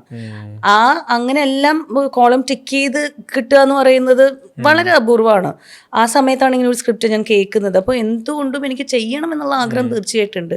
പക്ഷേ ഇത് ഞാൻ ചെയ്താൽ ശരിയാവുമോ, ഇനിയിപ്പോൾ മോശമാവോ, വേണ്ടിയില്ല എന്ന് പറയുമോ, അങ്ങനെയൊക്കെ പ്രധാനമായി അവസാന സീനൊക്കെ ടൈലൻ്റൊക്കെ എൻഡ് ചെയ്യുന്ന ഇങ്ങനെ മനസ്സിലാ ഒരു തോട്ട് ഭയങ്കരമായിട്ടുണ്ട്. പക്ഷെ ജസ്റ്റ് ഡു ഇറ്റ്. ലൈക്ക് ഉള്ളിൻ്റെ ഉള്ളിൽ ഞാൻ പറഞ്ഞുകൊണ്ടിരിക്കുക, നമ്മൾ ആദ്യത്തെ സ്റ്റെപ്പ് എടുക്കാം, അല്ലേ, യുനോ നമ്മുടെ ജോലി നമുക്ക് വൃത്തിയായിട്ട് ചെയ്യാം. പിന്നെ ബാക്കി ഔട്ട്കം ഇപ്പം എന്താണെങ്കിലും അത് നമ്മുടെ കയ്യിലുള്ള കാര്യമല്ലല്ലോ. Leave it to the god, അത്രേ ഉള്ളൂ. അങ്ങനെ ഞാൻ ഉണ്ണിയെ വിളിച്ച് പറഞ്ഞു, ഉണ്ണി ഞാൻ ചെയ്യാം, എന്നെ ഹെൽപ്പ് ചെയ്യണം, ചേച്ചി വന്നാൽ മതി, ചേച്ചി ഒരു കുഴപ്പമില്ല, ചേച്ചി വന്നാൽ മതി. ഇതായിരുന്നു ഉണ്ണിയുടെ ഇത്. പക്ഷെ അവിടെ ചെന്ന് കഴിഞ്ഞപ്പോൾ ഈ പറഞ്ഞ പോലെ പ്രിപ്പറേഷൻ്റെ ഭാഗമായി ജീമയ്ക്ക് ഒരു പാസ് ഉണ്ടായിരുന്നിരിക്കാം, ജീമ എന്തായിരുന്നിരിക്കാം, ജീമ ഏത് സാഹചര്യത്തിൽ നിന്നാണ് വന്നിട്ടുണ്ടാവുക, ഇവർ ജീവിതത്തിൽ എങ്ങനെയായിരുന്നിരിക്കാം ഇവരുടെ അങ്ങനെ ഒരു നമ്മളെല്ലാം നോട്ട്സ് ചെയ്തല്ലോ, ഈ ആക്ടേഴ്സ് നോട്ട്സ് പോലെ. ഇപ്പം എനിക്കത് ഞാൻ തന്നെ എഴുതുന്നത് വേറെ ഒന്നും കൊണ്ടല്ല, ആ സ്ക്രിപ്റ്റിന് അതിൻ്റെ അത്രയുമുള്ളൊരു സ്പേസ് ഇല്ല, അത് പ്രൊവൈഡ് ചെയ്തിട്ടില്ല. അപ്പോൾ എനിക്ക് എൻ്റെ ഒരു പേഴ്സണൽ പ്രോസസ്സാണത്. അത് എഴുതി തുടങ്ങിക്കഴിഞ്ഞപ്പോഴത്തേക്കും കുറച്ചൊക്കെ ഞാൻ പൂർണ്ണമന്ത്രത്തിൽ നിന്നും മാറി ജീമയുടെ ജീവിതത്തിലെ കുറേ അംശങ്ങൾ എന്ന രീതിയിൽ എനിക്ക് അതിനെ റെസൊനേറ്റ് ചെയ്യാൻ പറ്റി. പിന്നെ ഉണ്ണിയായിട്ട് കുറേ നേരം സംസാരിച്ചു. ഇതെല്ലാം കഴിഞ്ഞ് നമുക്ക് ലുക്ക് ടെസ്റ്റ് നടത്തി. ലുക്ക് ടെസ്റ്റിൽ മൾട്ടിപ്പിൾ ലുക്ക് ടെസ്റ്റ് നടത്തി. ഇവൻച്വലി ലുക്ക് ടെസ്റ്റിലെല്ലാം ചെയ്യുന്ന സമയത്ത് പോലും സ്റ്റൈലിംഗ് എലമെൻറ്റ്സിൽ കോസ്റ്റ്യൂംസും മേക്കപ്പും എല്ലാം ആ ലുക്ക് ടെസ്റ്റിൽ നമ്മൾ ട്രൈ ചെയ്ത് നോക്കുകയായിരുന്നു. പിന്നെ സ്റ്റൈലിങ്ങിൽ മാത്രം നമുക്ക് ഇന്ന പെർട്ടിക്കുലർ ജ്വല്ലറി ഇങ്ങനെ രീതിയിൽ ഡിഫറെൻ്റ് ആക്കി കൊണ്ടുവരാം. പിന്നെ ഈ ബുഗടി എന്ന് പറയുന്ന ഒരു സാധനമുണ്ട്. ബുഗടി എന്ന് പറയുന്നത് ഈ തമിഴ്നാട് പണ്ടുള്ള കാലത്ത് പാട്ടിമാരൊക്കെ ഇവിടെ ഇങ്ങനെ ഇടുന്നതാ. പ്രോപ്പർ ട്രഡീഷണൽ സൗത്ത് ഇന്ത്യൻ സംഭവമാണ് അത് ബുഗടി എന്ന് പറയുന്നത്. പക്ഷെ അത് ഇവിടെ നമ്മളുടെ സൗത്തിൽ അധികം അവൈലബിൾ അല്ല വാങ്ങാൻ അങ്ങനെ. കാരണം ഇതൊന്നും കുത്തിയിട്ടില്ലല്ലോ എനിക്ക്. എല്ലാം ഒന്നില്ലെങ്കിൽ അറ്റാച്ച് ചെയ്യണം, അല്ലെങ്കിൽ മാഗ്നറ്റ്, അല്ലെങ്കിൽ സ്റ്റിക്ക്, അതൊക്കെ പറ്റുള്ളൂ. അപ്പൊ അതിനുള്ള ഓപ്ഷനും സമയം കുറവായിരുന്നു. അങ്ങനെയാണ് ഇത് ഈ ഒരു മേളിലത്തെ ഈ ഒരു മേൽക്കമ്മൽ മേൽക്കാതിലിടുന്ന കമ്മല് അത് ചെയ്തത്. അങ്ങനെ സ്റ്റൈലിങ്ങിൽ കുറച്ച് ഹോംവർക്ക് ചെയ്തു. ബൾട്ടിയുടെ ഒരു ക്യാരക്ടറിനെ പറ്റി പറയുന്നു, നല്ല രീതിയിൽ എഴുതപ്പെട്ട ഒരു ഫീമെയിൽ ക്യാരക്ടറിനെ പറ്റി പറയുന്നു. ഇതേ സമയത്താണ് ലോക മലയാളത്തിലൊരു ഇൻഡസ്ട്രി ഹിറ്റായി മാറിയിട്ട് ഏറ്റവും കൂടുതൽ കളക്ഷൻ നേടുന്ന മലയാള സിനിമ, അതൊരു ഫീമെയിൽ ലെഡ് സിനിമ. എന്താ ശരിക്കും ഇത് ഭയങ്കര പേഴ്സണൽ മൊമെന്റും കൂടെ അല്ലേ ഒരു ആക്ട്രസ് എന്ന രീതിയിൽ? തീർച്ചയായിട്ടും പേഴ്സണൽ മൊമെന്റ് ഒന്നും മാത്രമല്ല. നമ്മളിപ്പോൾ ഇന്ന് വേൾഡ് മാപ്പിൽ നോക്കുകയാണെങ്കിൽ, അല്ലെങ്കിൽ നമ്മൾ ഇന്ത്യൻ സിനിമ തന്നെ മാറ്റി എടുത്ത് നോക്കുകയാണെങ്കിൽ, മലയാള സിനിമ കുറച്ചു കാലങ്ങളായിട്ട് ഓരോ ഡോസ് മറ്റേ കോൺസെൻട്രേറ്റഡ് പവർ ഷോട്ട്സ് പോലെയാണ് ഓരോ സിനിമകൾ കൊടുത്തോണ്ടിരിക്കുന്നത് അല്ലേ.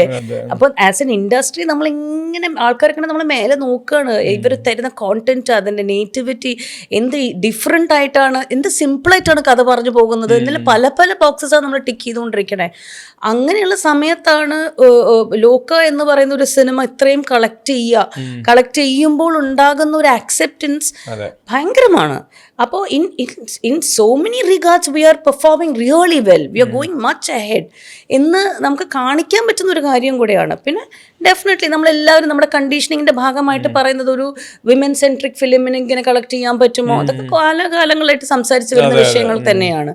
അപ്പോൾ അത് തീർച്ചയായിട്ടും ഇപ്പോൾ അത് വരുമ്പോൾ അതും ഒരു ചർച്ചാ വിഷയമാകും. പിന്നെ ചർച്ചാ വിഷയമാകുമ്പോഴും സന്തോഷമുള്ള ഒരു കാര്യം അത് ചെയ്തു എന്നുള്ളതാണ്. സക്സസ്ഫുൾ ആയി, അതെ, നമ്മളത് നേടിയെടുത്തു എന്നത് തന്നെയാണ്. കോണ്ടന്റിന്റെ ബേസിസിൽ പറഞ്ഞാലും വളരെ ഇൻട്രസ്റ്റിംഗ് ആയിട്ടുള്ള ഒരു കോണ്ടന്റ് ആണ് കൊണ്ടുവന്നത്. അതിനകത്ത് നേറ്റിവിറ്റി കൊണ്ടുവന്നു, നമ്മളുടേത് എന്നുള്ളത് ഒരു നേറ്റിവിറ്റി കൊണ്ടുവന്നു കഴിയുമ്പോഴത്തേക്കും സ്വാഭാവികമായിട്ടും മലയാളം അറിയാത്ത, നമ്മളുടെ ഫോക്ലോസ് അറിയാത്ത, നമ്മുടെ മുത്തശ്ശി കഥകൾ അറിയാത്തവർക്ക് എല്ലാവർക്കും തന്നെ ഒരു ഇൻട്രസ്റ്റിംഗ് ഫാക്ടർ ഉണ്ട് അത് കണക്ട് ചെയ്യാൻ. മനസ്സിലായില്ലേ? അപ്പോൾ not just in terms of cinema, ആ സിനിമയിൽ നമ്മൾ പറഞ്ഞു പോയ കാര്യങ്ങൾ തന്നെ വേറെ കുറേ കാര്യങ്ങൾ നമ്മൾ പറഞ്ഞു പോകുന്നുണ്ട്. നീലിയെക്കുറിച്ചും തക്കത്തനാരെ കുറിച്ചും ഒക്കെ ഇതൊക്കെ മലയാളികൾക്കറിയാം, മറുഭാഷ ആൾക്കാർക്ക് അറിയില്ലല്ലോ.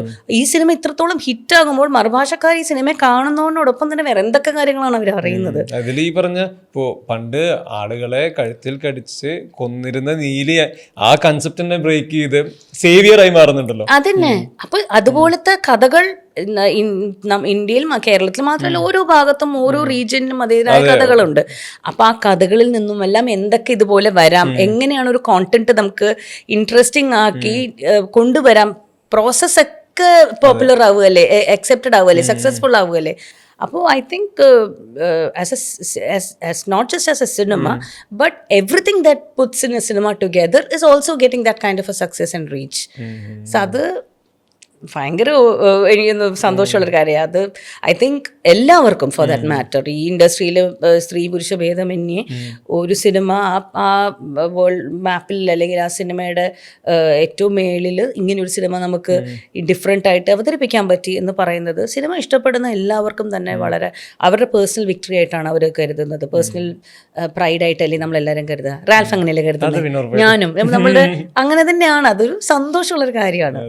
ഞാനിപ്പോൾ പൂർണ്ണിമ സംസാരിക്കുമ്പോൾ പൂർണ്ണിമ ഈ മലയാളം വാക്കുകൾ ഉപയോഗിക്കുന്നത് ശ്രദ്ധിക്കുമായിരുന്നു. ഒരു തമിഴ് ബാക്ക്ഡ്രോപ്പ് ഉണ്ട് പൂർണ്ണിമയ്ക്ക്. അവിടെ നിന്ന് ഇപ്പോൾ നേരത്തെ ഹിന്ദി പഠിച്ചെടുത്ത കാര്യം പറയുന്നു. പക്ഷെ മലയാളത്തിൽ ഭയങ്കര രസമുള്ള പദങ്ങൾ ഉപയോഗിക്കുന്നുണ്ട് സംസാരിക്കുന്ന സമയത്ത്. ഈ ഭാഷയോടുള്ള സ്നേഹം, മലയാള ഭാഷ സംസാരിക്കുന്ന സമയത്ത് ഉപയോഗിക്കേണ്ട വാക്കുകളിലുള്ള ക്ലാരിറ്റി, എങ്ങനെ ശരിക്കും ഈ ഭാഷയെ കാണുന്നത്?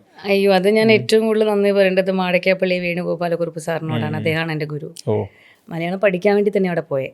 കാരണം തമിഴാണ് വീട്ടിൽ കൂടുതൽ സംസാരിച്ചിരുന്നത്, തമിഴാണ് ആ സമയത്ത് റിലേറ്റീവ്സും എല്ലാവരും നമ്മളെ പറഞ്ഞുകൊണ്ടിരുന്നത്. മലയാളം അറിയണ്ടായിരുന്നില്ല. പിന്നെ മലയാളവും ബ്രോക്കഡ് ഇംഗ്ലീഷുമായി, ഈ മുറി ഭാഷകളായി വന്നിരുന്നു. കാരണം സ്കൂളിൽ ഇംഗ്ലീഷാണ് പറയുന്നത്. പിന്നെ ജനറലി നമ്മൾ കമ്മ്യൂണിക്കേറ്റ് ചെയ്യുന്ന കൂട്ടുകാരോടൊക്കെ കമ്മ്യൂണിക്കേറ്റ് ചെയ്യുന്ന ഇംഗ്ലീഷിലാണ്, വീട്ടിൽ തമിഴാണ്, പിന്നെ മലയാളവും ഇടയ്ക്കുണ്ട്. അപ്പോൾ അതുകൊണ്ടൊരു ടെലിവിഷൻ അവതരണത്തിലോട്ട് കടന്നു കഴിഞ്ഞപ്പോഴാണ് ഭാഷ കുറച്ചുകൂടെ കറക്റ്റായിട്ട് പഠിക്കണം എന്നെനിക്ക് മനസ്സിലാവുന്നത്. ഞാൻ എൻ്റെ പേരൻസ് മാടക്കാപ്പള്ളി വേണുഗോപാലകുറുപ്പ് സാറിൻ്റെ അടുത്ത് എന്നെ കൊണ്ട് ട്യൂഷനാക്കി. അവിടെയാണ് എന്താ കുട്ടി ഇത് ഇങ്ങനെയാണോ എന്നൊക്കെ എനിക്ക് അദ്ദേഹത്തെ ഭയങ്കര കാര്യമായിരുന്നു കേട്ടോ. കാരണം എൻ്റെ ജീവിതത്തിൽ ആ സമയത്ത് ഒരു ഗുരുസ്ഥാനമായി നൃത്തം പഠിച്ചിരുന്നത് കൊണ്ട് നമുക്ക് ഗുരുസ്ഥാനീയരായി കുറേ ആൾക്കാരുണ്ടാവും. കഥകളി, മോഹിനിയാട്ടം, ഭരതനാട്യം, കുച്ചിപ്പുടി എല്ലാം പഠിച്ചിരുന്നു. അവരെല്ലാവരും പഠിപ്പിക്കുന്ന നൃത്തം അഭ്യസിക്കുമ്പോൾ അത് നമുക്ക് മനസ്സിലാവുന്നൊരു കാര്യമാണ്. നൃത്തം നമ്മൾ അഭ്യസിപ്പിക്കുന്ന ഗുരു എന്ന് പറയുന്നത് നൃത്തം മാത്രമല്ല പഠിപ്പിച്ചു തരുന്നത്, കുറേ കഥകൾ പറഞ്ഞു തരും, കുറേ ഐതിഹ്യങ്ങൾ പഠിപ്പിച്ചു തരും. എന്തുകൊണ്ടാണ് ഓരോ ഭാവം ഇങ്ങനെ, ഓരോ കഥാപാത്രം ഇങ്ങനെ. അപ്പോൾ നമ്മൾ പഠിക്കുന്നത് ആ ഡാൻസ് സ്റ്റെപ്പ് മാത്രമല്ല, അതിൽ പിന്നെ കുറേ കഥകൾ പറഞ്ഞു. അതേപോലെ തന്നെയായിരുന്നു ഇദ്ദേഹം പഠിപ്പിച്ചു തന്നിരുന്ന സമയത്ത്. എന്തുകൊണ്ടാണ് വാക്കുകൾ ഇങ്ങനെ ആവുന്നത്, എന്തുകൊണ്ടാണ് അത് പ്രൊനൗൺസിയേഷൻ ഇങ്ങനെ ആവേണ്ടത്, അതൊരു പാട്ട് പോലെയാണ് അദ്ദേഹം പറഞ്ഞു തന്നിരുന്നത്. പിന്നെ ബാലജനസഖ്യ മെമ്പറും കൂടെ ആയതുകൊണ്ട് ഭാഷ അറിഞ്ഞിരിക്കണം എന്ന് വളരെ നിർബന്ധമായിട്ടുള്ള കാര്യമായതുകൊണ്ട് തന്നെ പഠിച്ചതാണ്. പിന്നെ എനിക്കിപ്പോൾ തോന്നുന്നു എനിക്ക് ഭാഷ പഠിക്കാൻ ഒരു താല്പര്യമുണ്ടെന്ന് തോന്നുന്നു എനിക്ക് ഇപ്പം. ബിക്കോസ് ഇപ്പം ഞാൻ കുറച്ചുകൂടെ ആൾക്കാരെയൊക്കെ പരിചയപ്പെടുമ്പോൾ എത്ര ശ്രമിച്ചിട്ടും പറ്റാത്തവരുണ്ട്. അവർക്ക് ആഗ്രഹമില്ലാഞ്ഞിട്ടല്ല, അവർ ശ്രമിക്കാത്തത് കൊണ്ടല്ല. ബട്ട് ഐ ഓൾസോ അണ്ടർസ്റ്റാൻഡ് ഈ നമ്മുടെ ബ്രെയിൻ പ്രോസസ് ചെയ്യുന്ന ഓരോ ഇതുണ്ടല്ലോ. ചിലർക്ക് ഭാഷ പെട്ടെന്ന് പറ്റും, ചിലർക്ക് സ്കില്ലാണ് കുറച്ചുകൂടെ. മേ ബി അതായിരുന്നിരിക്കാം എന്നും കൂടെ ഞാൻ ചിന്തിക്കുകയാണ്. ബ്രെയിൻ ക്രേവ് ചെയ്യുന്നത് ഭാഷ പഠിക്കാനാണ്. ഇല്ല, എനിക്ക് ചോദിക്കാനുള്ളത് ഇപ്പോൾ ഓരോ ലൈഫിൻ്റെ ഓരോ സ്റ്റേജിൽ നമ്മളുടെ എക്സൈറ്റ്മെൻറ്റ്, ക്യൂരിയോസിറ്റി, ഇതിൻ്റെയൊക്കെ മീറ്റർ ഡിഫറെൻ്റ് ആയിരിക്കുമല്ലോ. നമുക്ക് ഇതെല്ലാം തോന്നുന്ന കാര്യങ്ങളും ഓരോന്നായിരിക്കും. ഇപ്പോൾ ഒരു 6-ാം വയസ്സിൽ ഇഷ്ടമായിരിക്കില്ല, 15-ാം വയസ്സിൽ, 25. ഇപ്പോൾ ഒരു 40s വേണ്ടി നേരത്തെ മെൻഷൻ ചെയ്തുകൊണ്ട് ചോദിക്കുകയാണ്, ഈ ഒരു സ്റ്റേജിൽ എന്താ ശരിക്കും എക്സൈറ്റ് ചെയ്യിപ്പിക്കുന്നത്, അല്ലെങ്കിൽ എന്താ ഏറ്റവും കംഫേർട്ട്, എന്താ ശരിക്കും ഇൻസെക്യൂർഡ് ആക്കുന്നത്? ഇതിൽ എന്താ ഇതിനൊരു 40s ഭയങ്കര രസമുള്ള സ്ഥലമാണേ. ഒരു 40 വയസ്സ് കഴിഞ്ഞിട്ടുള്ള എനിക്ക് ഞാൻ ജീവിതത്തെ കാണുന്ന രീതി എന്ന് പറയുന്നത്, ഇപ്പം നമ്മൾ 40 വയസ്സാകുമ്പോൾ എല്ലാവരും പറയും 40s is the new 20s എന്നൊക്കെ പറയും. അതിൽ കാരണം വേറെ ഒന്നുമല്ല. I think it is also because ആ ജീവിതത്തെ ഒരു പുതിയ രീതിയിലാണ് പിന്നെ നമ്മൾ കണ്ടു തുടങ്ങുന്നത് എന്നെനിക്ക് തോന്നുന്നുണ്ട്. അത് എങ്ങനെയും ചോദിച്ചു കഴിഞ്ഞാൽ എക്സ്പ്ലെയിൻ ചെയ്യാൻ കുറച്ച് ബുദ്ധിമുട്ടാണ്. പക്ഷെ ഞാനത് ആലോചിക്കുമ്പോൾ ഞാൻ മനസ്സിലാക്കുന്ന ഒരു കാര്യം, ഒരു ജീവിതത്തിൽ ഒരു ഫേസിലൂടെ നമ്മൾ കടന്നു പോകുമ്പോൾ, ഇപ്പോൾ കല്യാണം കഴിഞ്ഞ് കുട്ടികളൊക്കെ ഏകദേശം ഓൾമോസ്റ്റ് അഡൾട്ട്സായി, മനസ്സിലായില്ലേ? അച്ഛനമ്മമാർ അവർക്ക് പ്രായമായി. അപ്പോൾ എല്ലാ അർത്ഥത്തിലും നമ്മളെന്ന ഹ്യൂമൻ ബീയിങ്ങിൽ പലരും ഡിപ്പെൻഡൻ്റ് ആണ്. പേരൻസ് ആണെങ്കിലും നമ്മുടെ അടുത്ത് ഡിപ്പെൻഡൻ്റ് ആണ്, നമ്മളുടെ കുട്ടികളാണെങ്കിലും നമ്മുടെ അടുത്ത് ഡിപ്പെൻഡൻ്റ് ആണ്. പിന്നെ ആ 40 വയസ്സുകളിൽ ചെന്ന് കഴിയുമ്പോഴാണ് ഈ ബിറ്റ്വീൻ 30 to 40 എങ്ങനെയാണ് പോണേന്ന് നമുക്ക് മനസ്സിലാവില്ല. 30 തൊട്ട് 40 വരെ ഇങ്ങനെ പറന്നു പോയതുപോലെയാണ് തോന്നുക. പിന്നെ ആ 40 കഴിയുമ്പോഴാണ് പല കാര്യങ്ങൾക്കും ഒരു തിരിച്ചറിവും, നമുക്ക് നമ്മളെക്കുറിച്ച് തന്നെ നമ്മളുടെ നല്ലത് എന്താണ്, നമ്മൾ മോശം എന്താണ്, എവിടെയാണ് നമ്മുടെ പ്രശ്നം, എന്തുകൊണ്ടാണ് നമ്മൾ ഇങ്ങനെയൊക്കെ എന്നൊക്കെ ഒരു സെൽഫ് എക്സ്പ്ലോറേഷൻ തുടങ്ങുന്നത് എനിക്ക് തോന്നുന്നു മേ ബി ഈ സമയത്താവാം. അതിന് കാരണം എന്ന് പറയുന്നത് അത്യാവശ്യം ഒരു ഫെയർ ഷെയർ ഓഫ് ഒരു ട്രോമ, എക്സൈറ്റ്മെൻറ്റ്, യുഫോറിയ, ഫോൾ എല്ലാം നമ്മൾ പോയി ആ ഗ്രാഫിൽ നമ്മൾ സഞ്ചരിച്ച് മോർ ദാൻ എനിത്തിങ് എൽസ് നമ്മൾ എങ്ങനെ അത് തരണം ചെയ്തു വന്നു എന്ന ഒരു തിരിച്ചറിവ് നമുക്ക് ആ സമയം കൊണ്ട് ഉണ്ടാകും. അതുകൊണ്ട് തന്നെ ആ ലെൻസിലൂടെയാണ് പിന്നെ നമ്മൾ ജീവിതം കാണുന്നത്. അതായിരിക്കാം. ബട്ട് ഇന്ന് എന്നെ ഏറ്റവും കൂടുതൽ എക്സൈറ്റ് ചെയ്യിപ്പിക്കുന്ന സംഭവം എന്ന് പറയുന്നത്, നമ്മൾ ചെയ്യുന്ന എന്തെങ്കിലും ഒരു കാര്യം അത് വളരെയധികം പ്രോസസ്സോട് കൂടി അല്ലെങ്കിൽ നമ്മൾ പ്ലാൻ ചെയ്ത രീതിയിൽ ചെയ്യാൻ പറ്റുക എന്ന് പറയുന്നത് തന്നെ ഒരു വലിയ ടാസ്ക്കാണ് ഇന്ന്. കാരണം നമുക്ക് അതിനുള്ള സ്പേസ് ഇല്ല.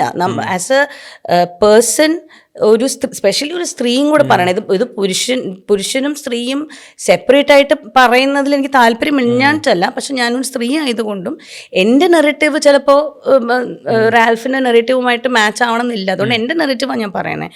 ഒരു ലേഡിയെ സംബന്ധിച്ചിടത്തോളം ഒരു 24 മണിക്കൂറിൽ 2 മണിക്കൂറെങ്കിലും അവർക്ക് വേണ്ടി മാത്രം ചെലവഴിക്കുക എന്ന് പറയുന്നത് ബുദ്ധിമുട്ടുള്ള കാര്യമാണ്. അവർ വർക്ക് ചെയ്യുകയാണെങ്കിൽ, അല്ലെങ്കിൽ അവർക്ക് കുട്ടികളുണ്ടെങ്കിൽ, അവർക്ക് വൃദ്ധരായ മാതാപിതാക്കളുണ്ടെങ്കിൽ, തീർച്ചയായിട്ടും അവർക്ക് അവരുടെ സമയം പല പല രീതിയിലേക്ക് അവർ സ്പ്രെഡ് ചെയ്ത് കൊടുക്കുകയാണ്. അതിൻ്റെ അകത്ത് നിന്നും നമ്മൾ പഠിക്കുന്ന ഓരോ കാര്യങ്ങളാണ് നമ്മൾ പിന്നെ നമ്മളായി തന്നെ ഇതാണ് നമ്മൾ എന്ന്. പക്ഷെ ആക്ച്വലി ഇതിന്നൊക്കെ മാറി നിന്ന് ഇതൊന്നും നമ്മുടെ തലയിൽ നോയ്സായിട്ട് വരാതെ നമ്മളും നമ്മളുടെ ബ്രെത്തും നമ്മളുടെ കോൺഷ്യസും നമ്മളുടെ തോട്ട്സും മാത്രമായി നിൽക്കുന്ന സമയമാണ് ആക്ച്വലി എനിക്ക് തോന്നുന്നു കുറേയൊക്കെ നമുക്ക് കാര്യങ്ങൾ മനസ്സിലാവുക എന്നുള്ളത്. ഒരു നോയ്സും തലയിലില്ലാത്ത ആ സമയത്ത് അതിനൊരു മൊമെൻറ്റ്സ് എപ്പോഴും എല്ലാവർക്കും കിട്ടണം എന്നില്ല. ബട്ട് ഐ തിങ്ക് ഒരു 40s ഒക്കെ കഴിയുമ്പോൾ slowly you start doing that, you start taking time out of your life for that. And that is when you actually realize എവിടെയൊക്കെയാണ് നമുക്ക് നമ്മുടെ പ്രശ്നങ്ങൾ എന്തൊക്കെയാണ് എന്നുള്ളതും അതിൽ ഓക്കെ ആവുക, അത് അഡ്രസ്സ് ചെയ്യുക, അത് എക്നോളജ് ചെയ്യുക, അത് അഡ്രസ്സ് ചെയ്യുക, അതിലേക്ക് ആക്ഷൻ എടുക്കുക എന്ന് പറയുന്ന ഒരു സംഭവം, ആ ഒരു full cycle. And then understanding what your strength is. ഇതെല്ലാം മനസ്സിലാക്കി കഴിയുമ്പോൾ ഐ തിങ്ക് പിന്നെ ജീവിതം കാണുമ്പോൾ വേറൊരു ലെൻസിലായിരിക്കും നമ്മൾ കാണുക. Let's not react, respond. ഇപ്പൊ ഞാൻ റെസ്പോണ്ട് ആണ് ചെയ്യേണ്ടത്, ഞാൻ റിയാക്ട് അല്ല ചെയ്യേണ്ടത്. ഇങ്ങനത്തെ കുറെ കാര്യങ്ങൾക്ക് മനസ്സിലാവും. And I think by then നമ്മളുടെ ഫ്രണ്ട് സർക്കിളും വളരെ കുറഞ്ഞിട്ടുണ്ടാവും. മനസ്സിലായില്ലേ? ബൈ ദെൻ നമ്മളെ ഏറ്റവും അടുത്തറിയുന്നവർ നമ്മളെ എന്താണോ നമ്മൾ ആ രീതിയിൽ അക്സെപ്റ്റ് ചെയ്യുന്നവരായിരിക്കും. So even smallest is exciting, ഒരു സന്തോഷമുള്ളൊരു കാര്യമാണ്. പിന്നെ ഇടയ്ക്ക് ഡിമൻസ് വരും. അയ്യോ ഇനിയിപ്പോൾ എനിക്ക് അതിനുള്ള സമയമുണ്ടോ, ഇനി am I running out of time, ഇങ്ങനെ അങ്ങനത്തെ ഒരു ചിന്തകളും ഇടയ്ക്ക് വരും. ഉള്ളത് പറയണമല്ലോ. അപ്പം ആ സമയത്തേക്ക് എന്തുകൊണ്ട് എനിക്ക് അങ്ങനെ ചിന്തകൾ വരുന്നു, എല്ലാം ഒന്ന് അതിലേക്ക് വൈ എന്ന് ചോദിക്കുന്നതിൽ പകരം വാട്ട് ഫോർ എന്നത് ചോദിച്ചു നോക്കാം. ഒരു സിംഗിൾ വേർഡാണ് മാറുന്നത്, പക്ഷെ പെർസ്പെക്റ്റീവ് ഭയങ്കരമായിട്ട് മാറുകയാണ് അതിൻ്റെ അകത്ത്. അങ്ങനെ ഒരു കാര്യങ്ങൾ നോക്കുമ്പോഴത്തേക്കും ഐ തിങ്ക് നമ്മളായിട്ട് ഒരു അണ്ടർസ്റ്റാൻഡിങ് വന്നു കഴിഞ്ഞാൽ പിന്നെ എല്ലാ ഗ്രാഫിലും നമുക്ക് കുറച്ചുകൂടെ ഒരു ബാലൻസ് കീപ്പ് ചെയ്ത് പോകാൻ പറ്റും എന്ന് എനിക്ക് തോന്നിയിട്ടുണ്ട്. I really like my 40s. I be very honest with you. ഞാൻ ആരെന്നോട് പറഞ്ഞാലും 40 ആവണം, ഞാൻ welcome welcome, it's A beautiful place here, അങ്ങനെ ഞാൻ പറയുന്നത്. I really like this face of my life. അടിപൊളി. വലിയ റെസ്പോൺസിബിലിറ്റി ആണല്ലോ ശരിക്കും ഒരു സോഷ്യൽ സെറ്റിങ്ങിൽ. വലിയ റെസ്പോൺസിബിലിറ്റിയാണ് മാരേജ് എന്നുള്ളത്. ഒപ്പം കുട്ടികളെ വളർത്തിക്കൊണ്ടുവരിക എന്നുള്ളത്. അതിൽ ഏറ്റവും കോർ എലമെന്റ് ഈ പറഞ്ഞ പാരൻസിനുള്ളത് തന്നെയാണ്. അവരുടെ കയ്യിൽ നിന്ന് വരുന്ന ഓറിയന്റേഷനാണ് ഇതിന്റെ ബേസ് എന്ന് പറയുന്നത്. കുട്ടികൾ സൊസൈറ്റിയുടെ പാർട്ടായിട്ട് വരുമ്പോഴത്തേക്കും അവർക്ക് എന്നും കൊണ്ടു നടക്കാനുള്ളതും എന്ത് ഇവർ പഠിപ്പിച്ചു തന്നു എന്നുള്ളത്. ഈ റെസ്പോൺസിബിലിറ്റി അത് ഭയങ്കര അടിപൊളിയായി ചെയ്യുന്നവരായി തോന്നിയിട്ടുണ്ട് നിങ്ങൾ രണ്ടുപേര്. എല്ലാവരും അത് അടിപൊളിയായിട്ട് ചെയ്യാൻ തന്നെയല്ലേ ആഗ്രഹിക്കുന്നത് അല്ലേ? അത് ഉറപ്പായിട്ടും നമ്മൾ ചെയ്യുന്നത് ഏറ്റവും നന്നായിരിക്കണം നമ്മുടെ കുട്ടികൾക്ക്. അവരെ ഏറ്റവും നല്ലതിന് വേണ്ടിയിട്ടല്ലേ എല്ലാ പാരൻസും ചെയ്യുക. പിന്നെ നമ്മൾ സെലിബ്രിറ്റീസ് ആകുമ്പോഴും അല്ലെങ്കിൽ അത്യാവശ്യം സമൂഹത്തിൽ അറിയപ്പെടുന്നവരാകുമ്പോൾ തീർച്ചയായിട്ടും അവർ ചെയ്യുന്ന എല്ലാ കാര്യങ്ങൾക്കും ഒരു ലെൻസ് ഉണ്ട്. അതായിരിക്കും ശരി എന്ന് പറയുന്ന ഒരു ലെൻസ് ഉണ്ട്. അങ്ങനെ തന്നെ വേണം എന്ന് പറയുന്നവരുണ്ട്. ഇങ്ങനെയാണോ ചെയ്യേണ്ടത് എന്ന് ചോദിക്കുന്നവരുണ്ട്. അവരൊക്കെ അതല്ലേ ചെയ്യും. അപ്പം അതെല്ലാം ഓരോരുത്തരുടെ ബിലീഫ് സിസ്റ്റത്തിൽ നിന്നും അവരവരുടെ ജീവിതയാത്രയിൽ നിന്നും അവർ മനസ്സിലാക്കിയിരിക്കുന്ന കാര്യങ്ങളിൽ നിന്നുള്ള ചോദ്യങ്ങളാണ് വരുന്നത്. But at the end of the day ഞാൻ മനസ്സിലാക്കിയിരിക്കുന്നത് എല്ലാ മാതാപിതാക്കളും അവരുടെ പരിമിതിയിൽ പറ്റുന്നതിനും മേലെയായിട്ട് അവരുടെ കുഞ്ഞുങ്ങൾക്ക് വേണ്ടി ട്രൈ ചെയ്യും. അവരുടെ സേഫ്റ്റി ആൻഡ് സെക്യൂരിറ്റിയാണ് പ്രൈമറി അല്ലേ? അവരുടെ ഫിനാൻഷ്യൽ സേഫ്റ്റി ആവാം, അവരുടെ ജോബ് സേഫ്റ്റി ആവാം, അവരുടെ ലൈഫ് സെക്യൂർ ആക്കുക. ഇന്നത്തെ കാലത്ത് ആ സെക്യൂരിറ്റിയിൽ ഓരോ പദങ്ങൾ ചേർന്ന് വരുന്നു. ഇന്ന് mental safety, mental security, cyber security, ഓരോരോ കാര്യങ്ങൾ ചേർന്ന്. പക്ഷെ ഇതിൻ്റെ ഒരു ബ്ലാങ്കറ്റ് ഇമോഷൻ എന്ന് പറയുന്നത് എല്ലാ പേരൻസും ആഗ്രഹിക്കുക ഞാൻ ജീവിക്കുന്ന ജീവിത സാഹചര്യത്തിൽ നിന്നും മേലെ ആയിരിക്കണം എൻ്റെ മക്കൾ ജീവിക്കുക എന്നുള്ളതാണ്. അതാണൊരു ബ്ലാങ്കറ്റ് തോട്ട് അല്ലേ? അപ്പോൾ അതിലേക്കാണ് എല്ലാവരും ശ്രമിക്കുന്നത്. ഞാനും ഇന്ദ്രനും അത് തന്നെയാണ് ട്രൈ ചെയ്യുന്നത്. പക്ഷെ ഇന്ന് പേരന്റിങ്ങിലേക്കുള്ള അപ്രോച്ച് ഭയങ്കര ഡിഫറെന്റ് ആണ്. എൻ്റെ പേരൻസ് എന്നെ വളർത്തിയ പോലെ ഒരിക്കലും എനിക്ക് പിന്നെ അപ്പോൾ അത് ഞാൻ ഇപ്പം എൻ്റെ കുട്ടികളോട് ഞാൻ പറയാറുണ്ട്, ആ ഒരു മാറ്റം ഞങ്ങളും ആദ്യമായിട്ടാണ് എക്സ്പീരിയൻസ് ചെയ്യുന്നത്. ഞങ്ങൾ ഇത് മറ്റേ റൂൾ ബുക്ക് വെച്ച് ഒന്നുമല്ലല്ലോ വന്നിരിക്കണേ. നമുക്ക് ട്രയൽ ആൻഡ് എറർ മെത്തേഡേ പറ്റുള്ളൂ. പക്ഷെ എൻ്റെ അൾട്ടിമേറ്റ് മറ്റേ ലൈൻ എന്താണെന്നറിയോ? നിങ്ങളാണ് എനിക്കത് പറഞ്ഞു തരേണ്ടത്, ഞാൻ ശരിയാണോ തെറ്റാണോ. അത് നിങ്ങളുടെ പ്രവൃത്തിയിലൂടെയാണ് ഞാൻ മനസ്സിലാക്കേണ്ടത്. അതവിടെ ഇട്ടിട്ടങ്ങ് പോകും. അതേ പറയാൻ പറ്റുള്ളൂ. ഞാൻ അമ്മയ്ക്ക് ശരിയെന്ന് തോന്നുന്നതാണ് അമ്മ പറയുന്നതും ചെയ്യുന്നതും. നിങ്ങൾ പറയുന്നത് അമ്മ അക്സെപ്റ്റ് ചെയ്യുന്നതും ചിലപ്പോൾ ഞാൻ തെറ്റായിരിക്കാം, നിങ്ങൾ പറയുന്നതായിരിക്കാം ശരി എന്ന് മനസ്സിലാവുന്നത് കൊണ്ട് തന്നെയാണ്. പക്ഷെ ഇതിൻ്റെ at the end of this ഈ യാത്രയിൽ ഒരു കാര്യം മാത്രം തിരിച്ചറിഞ്ഞാൽ മതി, അങ്ങോട്ടും ഇങ്ങോട്ടും നമ്മൾക്ക് ഈക്വലി നമ്മൾ റെസ്പോൺസിബിൾ ആണ്. ഒറ്റയ്ക്കല്ലല്ലോ. As a family, as a society നമ്മൾ അങ്ങോട്ടും ഇങ്ങോട്ടും ഭയങ്കര റെസ്പോൺസിബിൾ ആയിട്ടുള്ള ഹ്യൂമൻ ബീങ്സ് ആയിരിക്കണം. അപ്പോൾ അതുകൊണ്ട് തന്നെ നല്ലത് പുറത്ത് വരണം. അതിൻ്റെ ഔട്ട്കം നിനക്ക് എപ്പോഴും പ്രൈഡ് ഉള്ളതായിരിക്കണം. നിന്നെ പ്രൗഡാവുന്ന, നിനക്ക് അഭിമാനം തോന്നുന്ന കാര്യമാണ്. നിനക്ക് സന്തോഷമുണ്ട്, നിനക്കതിൽ അഭിമാനമുണ്ട്, നിനക്കതിനകത്തൊരു ഉയർച്ചയുണ്ട്, ഒരു ഗ്രോത്ത് ഉണ്ട് എന്നതൊക്കെ ആണെങ്കിൽ അതിൽ എല്ലാവർക്കും സന്തോഷമായിരിക്കും. അപ്പോൾ അതേ പറയാൻ പറ്റുള്ളൂ. ഇപ്പം ഞാൻ പറയാം എൻ്റെ രീതികൾ ശരിയാണോ ഇല്ലയോ എന്ന് നിങ്ങൾ തെളിയിക്കണ്ടേ എന്ന് ഞാൻ പറഞ്ഞു വിടാറേ ഉള്ളൂ. പക്ഷെ ദേ ആർ ഡിഫറെൻറ്റ്. അവരെ ഞാനായിട്ട് ഞാൻ ഐഡന്റിഫൈ ചെയ്യുന്ന കഴിഞ്ഞാൽ പാടാണ്. നമ്മളതെല്ലാവരും ചെയ്യുന്നൊരു കാര്യമാണ്. നമ്മുടെ ഒരു ഐഡന്റിറ്റി അവരുടെ കൂടെ അങ്ങ് കൊടുക്കും. എന്നിട്ട് ഈ ഐഡന്റിറ്റിയിൽ അവരെ പിടിച്ചു നിർത്താനാണ് നോക്കുന്നത്. സമൂഹവും അത് തന്നെയാണ് നോക്കുന്നത്. അപ്പോൾ ശ്രമിക്കാം എന്നുള്ളതേ ഉള്ളൂ. അത് കുറച്ചു കാലം മുന്നേ വരെ മോർ ലൈക്ക് ഫ്രണ്ട്സ് എന്നാണ് എനിക്ക് തോന്നിയിരുന്നത്. ഇന്ന് എനിക്ക് if I stand correct, parents at the end of the day parents തന്നെയാണ്. മാതാപിതാക്കളുടെ സ്ഥാനത്ത് നിന്ന് തന്നെയാണ് കുട്ടികളെ കാണേണ്ടത്. അതിലേക്കുള്ള അപ്രോച്ച് ഫ്രണ്ട്ഷിപ്പിൻ്റെതാകാം എന്നതേ പറയാൻ പറ്റുള്ളൂ. ഫ്രണ്ട്സ് ആകുമ്പോൾ അങ്ങനെ പറ്റില്ല. കാരണം ഓരോ പ്രായത്തിലെ ഫ്രണ്ട്സും പ്രശ്നമാണ്. ടീനേജിലെ ഫ്രണ്ട്സ് പറയുന്നത് കാര്യങ്ങളൊക്കെ ചെയ്യാൻ നിന്ന് കഴിഞ്ഞാൽ friendship should be the approach is what I feel. അമ്മയെ പറ്റി പറയുമ്പോൾ ഉറപ്പായിട്ടും തുറമുഖത്തിലെ ഉമ്മ.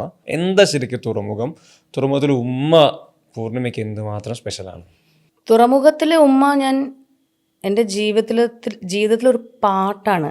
Not as an actor, as a person. തുറമുഖത്തിൽ ഉമ്മ plays a huge part. Because ഞാനെന്ന വ്യക്തി കുറേ മാറിയിരുന്നു അതിനകത്ത്. അതെൻ്റെ വീട്ടുകാരായിരിക്കും കുറച്ചുകൂടെ കറക്റ്റായിട്ട് അതിന് ഉത്തരം പറയാം. അത് ഈ എനിക്കൊന്ന് ഞാൻ വളരെയധികം ഇൻഡൾജ് ചെയ്തിട്ടുള്ള ഒരു കഥാപാത്രം കൂടെയാണ്. ഇൻഡൾജിങ് കൂടി പോയി കഴിഞ്ഞപ്പോൾ എവിടെയോ അതിൻ്റെ അകത്ത് കംപ്ലീറ്റ്ലി ഇറങ്ങിപ്പോയി. എനിക്ക് ജീവിതത്തിലുള്ള കാഴ്ചപ്പാടുകളൊക്കെ വളരെ വേറെയായി.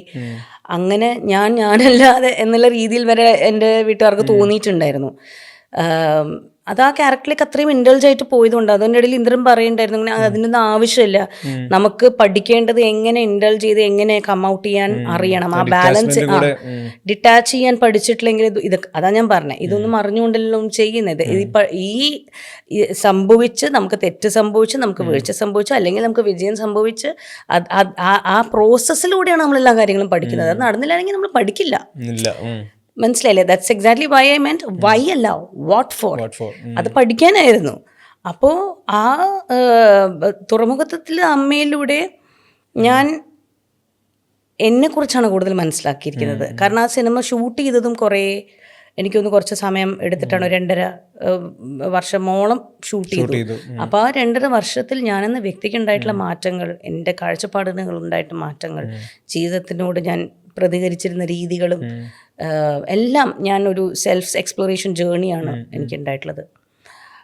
അതിന് ഞാൻ എന്നും ഉമ്മയോട് വളരെയധികം കൃതജ്ഞതയോടുകൂടി ഓർക്കുന്ന ഒരു കഥാപാത്രമായിരിക്കും ഉമ്മ. പിന്നെ ഒരു ഡാർക്ക് സൈഡ് ഉണ്ട് ആ സ്ത്രീക്ക്. അതായത് ആ തുറമുഖത്തിലെ ഉമ്മയുടെ ഒരു ജീവിതം ഒരു രീതിയിൽ തുറമുഖത്തിലെ ഉമ്മയിൽ നടന്നിരിക്കുന്ന അവരുടെ ജീവിതത്തിൽ ഓരോ കാര്യങ്ങൾ കാണുമ്പോൾ നമുക്ക് തോന്നുന്നത്, ചിലപ്പോൾ നമ്മൾ പറയുമല്ലോ ഇതിലും ഭേദം പഴയ ജീവിതമായിരുന്നു, അങ്ങനെ പോലും പറയാൻ തോന്നില്ല. കാരണം സർവൈവൽ ഓരോ ദിവസം ആ രീതിയിലാണ് അവർ പൊക്കോണ്ടിരിക്കുന്നത്. അതുകൊണ്ട് തന്നെ അവരുടെ വികാരങ്ങളും ഭയങ്കര സ്ട്രേഞ്ച് ആണ്. ഭയങ്കര ചില സമയത്ത് നമ്മൾ പൊട്ടിത്തെറിക്കുമെന്ന് പ്രതീക്ഷിക്കുന്ന സമയത്ത് പോലും അവർ ബ്ലാങ്ക് ആണ്. അവരിങ്ങനെ ഇതെപ്പോൾ തീരും എന്നുള്ള രീതിയിലാണ് അവരുടെ ജീവിതത്തിനോടുള്ള അപ്രോച്ച് അങ്ങനെയാണ്. അപ്പോൾ as a person I think ഞാൻ നേരത്തെ അത് പറഞ്ഞു, പക്ഷെ ആസ് എൻ ആക്ടർ എനിക്ക് വളരെ എക്സ്ട്രീംലി ചാലഞ്ചിങ് ആയിരുന്നു ഇൻ ടേംസ് ഓഫ് ഫിസിക്കലിയും. ഈ പ്രായത്തിന്റെ വെയിറ്റ് ഫീൽ ചെയ്യാന്ന് പറയും, നമ്മൾ അച്ചീവ് ചെയ്യാത്തൊരു പ്രായം നമ്മൾ ഇവിടെ അത് ഒട്ടും നമുക്ക് മുഴച്ചു നിൽക്കുകയും ചെയ്യരുത്, നാടകീയത ഫീൽ ചെയ്യരുത്. ഇതെല്ലാം നമ്മുടെ തലയ്ക്കകത്ത് ഇങ്ങനെ ഓരോ കാര്യങ്ങളായിട്ട് ഇരിക്കുന്നുണ്ടല്ലോ. അപ്പോൾ നമ്മളത് ഓവറായിട്ട് അതിലേക്ക് ശ്രമിക്കും, ഇൻഡൾജ് ചെയ്യും, എക്സേർട്ട് ചെയ്യും. സോ ആ പ്രോസസ്സിൽ ഞാൻ കുറേ കാര്യങ്ങൾ പഠിച്ചു ആസ് എൻ ആക്ടർ. ഇതേ പറഞ്ഞ അറ്റാച്ച്ഡ് ആവാൻ, അറ്റാച്ച്മെന്റ് എന്ന് പറയുന്നത് ഡിറ്റാച്ച്ഡ് ആയാൽ മാത്രമേ നമുക്ക് സിനിമയിൽ നന്നായിട്ട് കൊണ്ടുപോകാൻ പറ്റുള്ളൂ എന്നുള്ള കുറേ കാര്യങ്ങൾ. എന്നാൽ അറ്റാച്ച്ഡ് ആയാൽ മാത്രം ഫീൽ ചെയ്യാൻ പറ്റുന്ന കുറേ കാര്യങ്ങൾ. അപ്പം ഇതിൻ്റെ ഒരു ബാലൻസ് കീപ്പ് ചെയ്യുക എന്നതാണ് ഞാൻ പഠിച്ചത്. ഇന്നും ഉമ്മ എന്ന കഥാപാത്രം എനിക്ക് ഇപ്പോഴും ഓർമ്മ. ഇപ്പം ഞാൻ ബൾട്ടി ചെയ്ത് പ്രൊമോഷൻ്റെ ഇടയിൽ ഞാനും ഷെയ്നും ഇങ്ങനെ വെറുതെ ഓരോ കാര്യങ്ങൾ സംസാരിച്ചുകൊണ്ടിരുന്ന സമയത്ത് ഷെയ്നിൻ്റെ കയ്യിൽ പിടിച്ചിട്ട് ചേച്ചി എൻ്റെ ഉമ്മ പറഞ്ഞപ്പോൾ ഞാനിങ്ങനെ പറഞ്ഞു എൻ്റെ ചേച്ചി തുറമുഖത്തിലെ ഉമ്മ എന്ന് പറഞ്ഞിട്ട് നമുക്കറിയാം അതൊരു മൊമെന്റ് ഓഫ് സൈലൻസ് ആണ്. അത് ആക്ടേഴ്സിന് ഫീൽ ചെയ്യുന്ന ഒരു ഇമോഷനാണ്. അത് ആസ് എൻ ആക്ടർ ഒരു കഥാപാത്രത്തിൽ നമ്മൾ ഓവറായിട്ട് ഇൻഡൾജ് ചെയ്ത് കഴിയുമ്പോൾ ഉണ്ടാകുന്ന നമ്മുടെ ഒരു ഫീലിംഗ് ഉണ്ടല്ലോ, അതിനകത്ത് കുറേ നേട്ടങ്ങളുമുണ്ട്, കുറേ തിരിച്ചറിവുകളുമുണ്ട്. So as an actor I try to use that മുന്നോട്ട്. As a person it gives me a better understanding about one self. ഈ ലൈഫിൽ കണ്ടു മറന്ന സിനിമകളായിരിക്കാം, അല്ലെങ്കിൽ ഈ അടുത്ത് കണ്ടതായിരിക്കാം. എപ്പോഴും നമുക്കൊരു പെട്ടെന്ന് ഇഷ്ടപ്പെട്ട സിനിമകൾ പറയുമ്പോൾ ഓടി വരുന്ന 2-3 സിനിമകളുണ്ടോ? അത്തരത്തിൽ ഇപ്പോൾ ചോദിക്കുകയാണെങ്കിൽ ഇഷ്ടമുള്ള, പറയാൻ ആഗ്രഹിക്കുന്ന സിനിമകൾ, സീരീസ് എന്തായിരിക്കും ശരിക്കും? ഒരു ഓഡിയൻസായി ഒന്നും വിശകലനം ചെയ്യാതെ അനാലിസിസ് ചെയ്യാതെ ഇരുന്ന് സിനിമ കാണണം എന്ന് ആഗ്രഹിക്കുന്ന ഒരാളാണ് ഞാൻ. പക്ഷെ നമ്മൾ കണ്ടു തുടങ്ങുമ്പോൾ പല പല കാര്യങ്ങളും നമുക്കിങ്ങനെ ആക്ടർ ആയതുകൊണ്ടും സിനിമ വ്യൂയിങ് എക്സ്പീരിയൻസ് ഇപ്പോൾ വേറെ ആയതുകൊണ്ടും നമ്മുടെ അപ്രോച്ച് വേറെ ആയതുകൊണ്ടും കീറി മുറിച്ചാ കണ്ടുകൊണ്ടിരിക്കുന്നത്. ശരിക്കും പറഞ്ഞാൽ അതൊന്നും ആവശ്യം. ചെറുപ്പത്തിൽ നമ്മൾ തിയേറ്ററിൽ പോയി സിനിമ കാണുമ്പോൾ ഒന്നും ആലോചിക്കാതെ നോ ബ്രെയിനർ ഇരുന്ന് കാണുമല്ലോ. അങ്ങനെ നോക്കിയാൽ ആ കാലഘട്ടത്തിൽ ലാലേട്ടൻ്റെ സിനിമകളെല്ലാം തന്നെ ചൈൽഡ്ഹുഡ് മെമ്മറീസ് ആണ്. കിലുക്കാണെങ്കിലും പട്ടണപ്രവേശമാണെങ്കിലും അക്കരക്കരയാണെങ്കിലും നാടുടിക്കാറ്റാണെങ്കിലും എല്ലാം പ്രോപ്പർ ചൈൽഡ്ഹുഡ് മെമ്മറീസ് ആണ്. പിന്നെ അവിടുന്ന് മുന്നോട്ട് പോകുമ്പോൾ കോളേജ് സമയത്ത് ഉണ്ടായിട്ടുള്ള റൊമാൻസസ് ഒക്കെ ഉള്ള സിനിമകള്. അപ്പൊ അതൊക്കെ എനിക്ക് മലയാളത്തിൽ റൊമാൻസ് ഒന്നും ഇഷ്ടമല്ല. അപ്പൊ ഞാൻ ഹിന്ദി റൊമാൻസ് ഒക്കെയാണ് കാണുന്നത്. കാരണം എനിക്ക് ടീനേജ് കഴിഞ്ഞ് കോളേജ് സമയത്തുള്ള അന്നത്തെ പാട്ടുകളും ദിൽ തോ പാഗലേ, കബി ഖുഷി കബി ഗം, മറ്റേ കബി ഖുഷി കബി ഗം അല്ല, മറ്റേ ദിൽവാലെ ദുൽഹനിയ ലേ ജായേംഗെ, ദിൽവാലെ ദുൽഹനിയ ലേ ജായേംഗെ, ബോംബെ, കരീബ് എന്ന് പറയുന്ന ഒരു സിനിമ ഉണ്ടായിരുന്നു, ഗുപ്ത്. സോ അവിടുന്ന് പതുക്കെ അങ്ങോട്ട് പോയി. ദെൻ ഒബ്വിയസ്ലി അതെല്ലാം കഴിഞ്ഞ് സിനിമ അഭിനയം തുടങ്ങിയ ശേഷമാണ് പിന്നെ സിനിമ കാണുമ്പോൾ എല്ലാം തന്നെ കെയർഫുൾ ആയിട്ടാണ് കാണുന്നത്. അതായത് ഇതെനിക്ക് ചെയ്യാൻ പറ്റിയിരുന്നെങ്കിലോ, ഈ റീലോ എനിക്ക് ചെയ്യാൻ പറ്റിയിരുന്നെങ്കിലോ, അങ്ങനെ മഞ്ജു അഭിനയിച്ചിരുന്ന സിനിമകളൊക്കെ കാണുമ്പോൾ ഈ റൂൾ എനിക്ക് ചെയ്യാൻ പറ്റിയിരുന്നെങ്കിലോ, ഇത് ഞാൻ ചെയ്താൽ ശരിയാവുമോ, അങ്ങനെയാണ് സിനിമ കണ്ടുകൊണ്ടിരിക്കുന്നത്. സോ നേരത്തെ ചോദിച്ച ചോദ്യത്തിൻ്റെയും കൂടെ ഒരു ഭാഗമാണ്. നമ്മൾ ഓരോ കാലങ്ങൾ പോകുന്തോറും ഓരോ കാലങ്ങളിലെ നമ്മളുടെ ഇമോഷൻസും കാഴ്ചപ്പാടുകളും നമ്മുടെ ബിലീഫ് സിസ്റ്റവും അണ്ടർസ്റ്റാൻഡിങ് വെച്ചിട്ടാണ് നമ്മൾ എല്ലാം കാണുന്നത്. എല്ലാം നമ്മൾ ആ ലെൻസിലൂടെയാണ് കാണുന്നത്. കട്ട് ടുഡേ ഇന്ന് ഏറ്റവും മനോഹരമായിട്ടുള്ള ഒരു സന്ദർഭത്തിലൂടെയാണ് നമ്മൾ സിനിമാ പ്രേമികൾക്ക് ഏറ്റവും നല്ല സമയമാണിത്. കാരണം മൾട്ടിപ്പിൾ ഓപ്ഷൻസ് അല്ലേ, മൾട്ടിപ്പിൾ പ്ലാറ്റ്ഫോംസ് ആണ് കോണ്ടന്റിനായിട്ട്. അതും എന്തൊക്കെ തരം കോണ്ടന്റ് വേണം. പണ്ടൊരു വീട്ടിൽ 4 പേരുണ്ട്, അച്ഛനമ്മ 2 കുട്ടികൾ, 4 പേർക്കും 4 താല്പര്യങ്ങളായിരിക്കാം, പക്ഷെ അവർക്ക് കാണാൻ പറ്റുന്ന സിനിമ ഒന്നാണ്.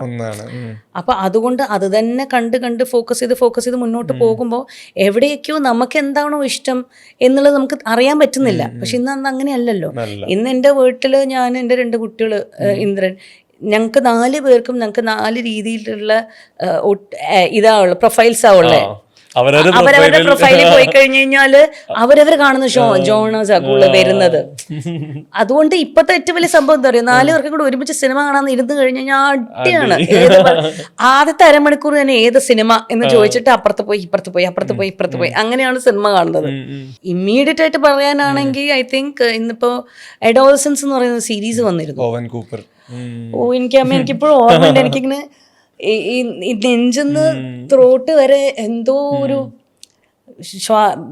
ഭയങ്കരമായിട്ട് ഹെവി ഹാർട്ടഡ് ആയിട്ടാണ് ഞാനത് കണ്ടു തീർത്തത് തന്നെ. പക്ഷെ അതിനകത്ത് 2 പ്രാവശ്യം ഞാൻ കണ്ടു. ഞാൻ വീണ്ടും കാണാനുണ്ടായ സാഹചര്യം എന്താ വെച്ച് കഴിഞ്ഞാൽ, husband wife relationship, parent relationship, individual parent with a child relationship, 2 കുട്ടികളിൽ ഓരോ അച്ഛനും 2 കുട്ടികളുമായിട്ടുള്ള ഇൻഡിവിജ്വലി നമ്മൾ സാധാരണ കാണുന്നത് എങ്ങനെയാ, ഒരു വീട്ടിൽ അച്ഛനമ്മ അവരുടെ കുട്ടികൾ, അച്ഛനും അമ്മയുടെയും പെർസ്പെക്റ്റീവ് ടുവേർഡ്സ് കുട്ടികൾ, ആ പാരന്റിങ്ങിലേക്കുള്ള ഒരുമിച്ചുള്ളതാണ് കണ്ടത്. ഇൻഡിവിജ്വലി നമ്മൾ ഇതുവരെ കണ്ടിട്ടില്ല.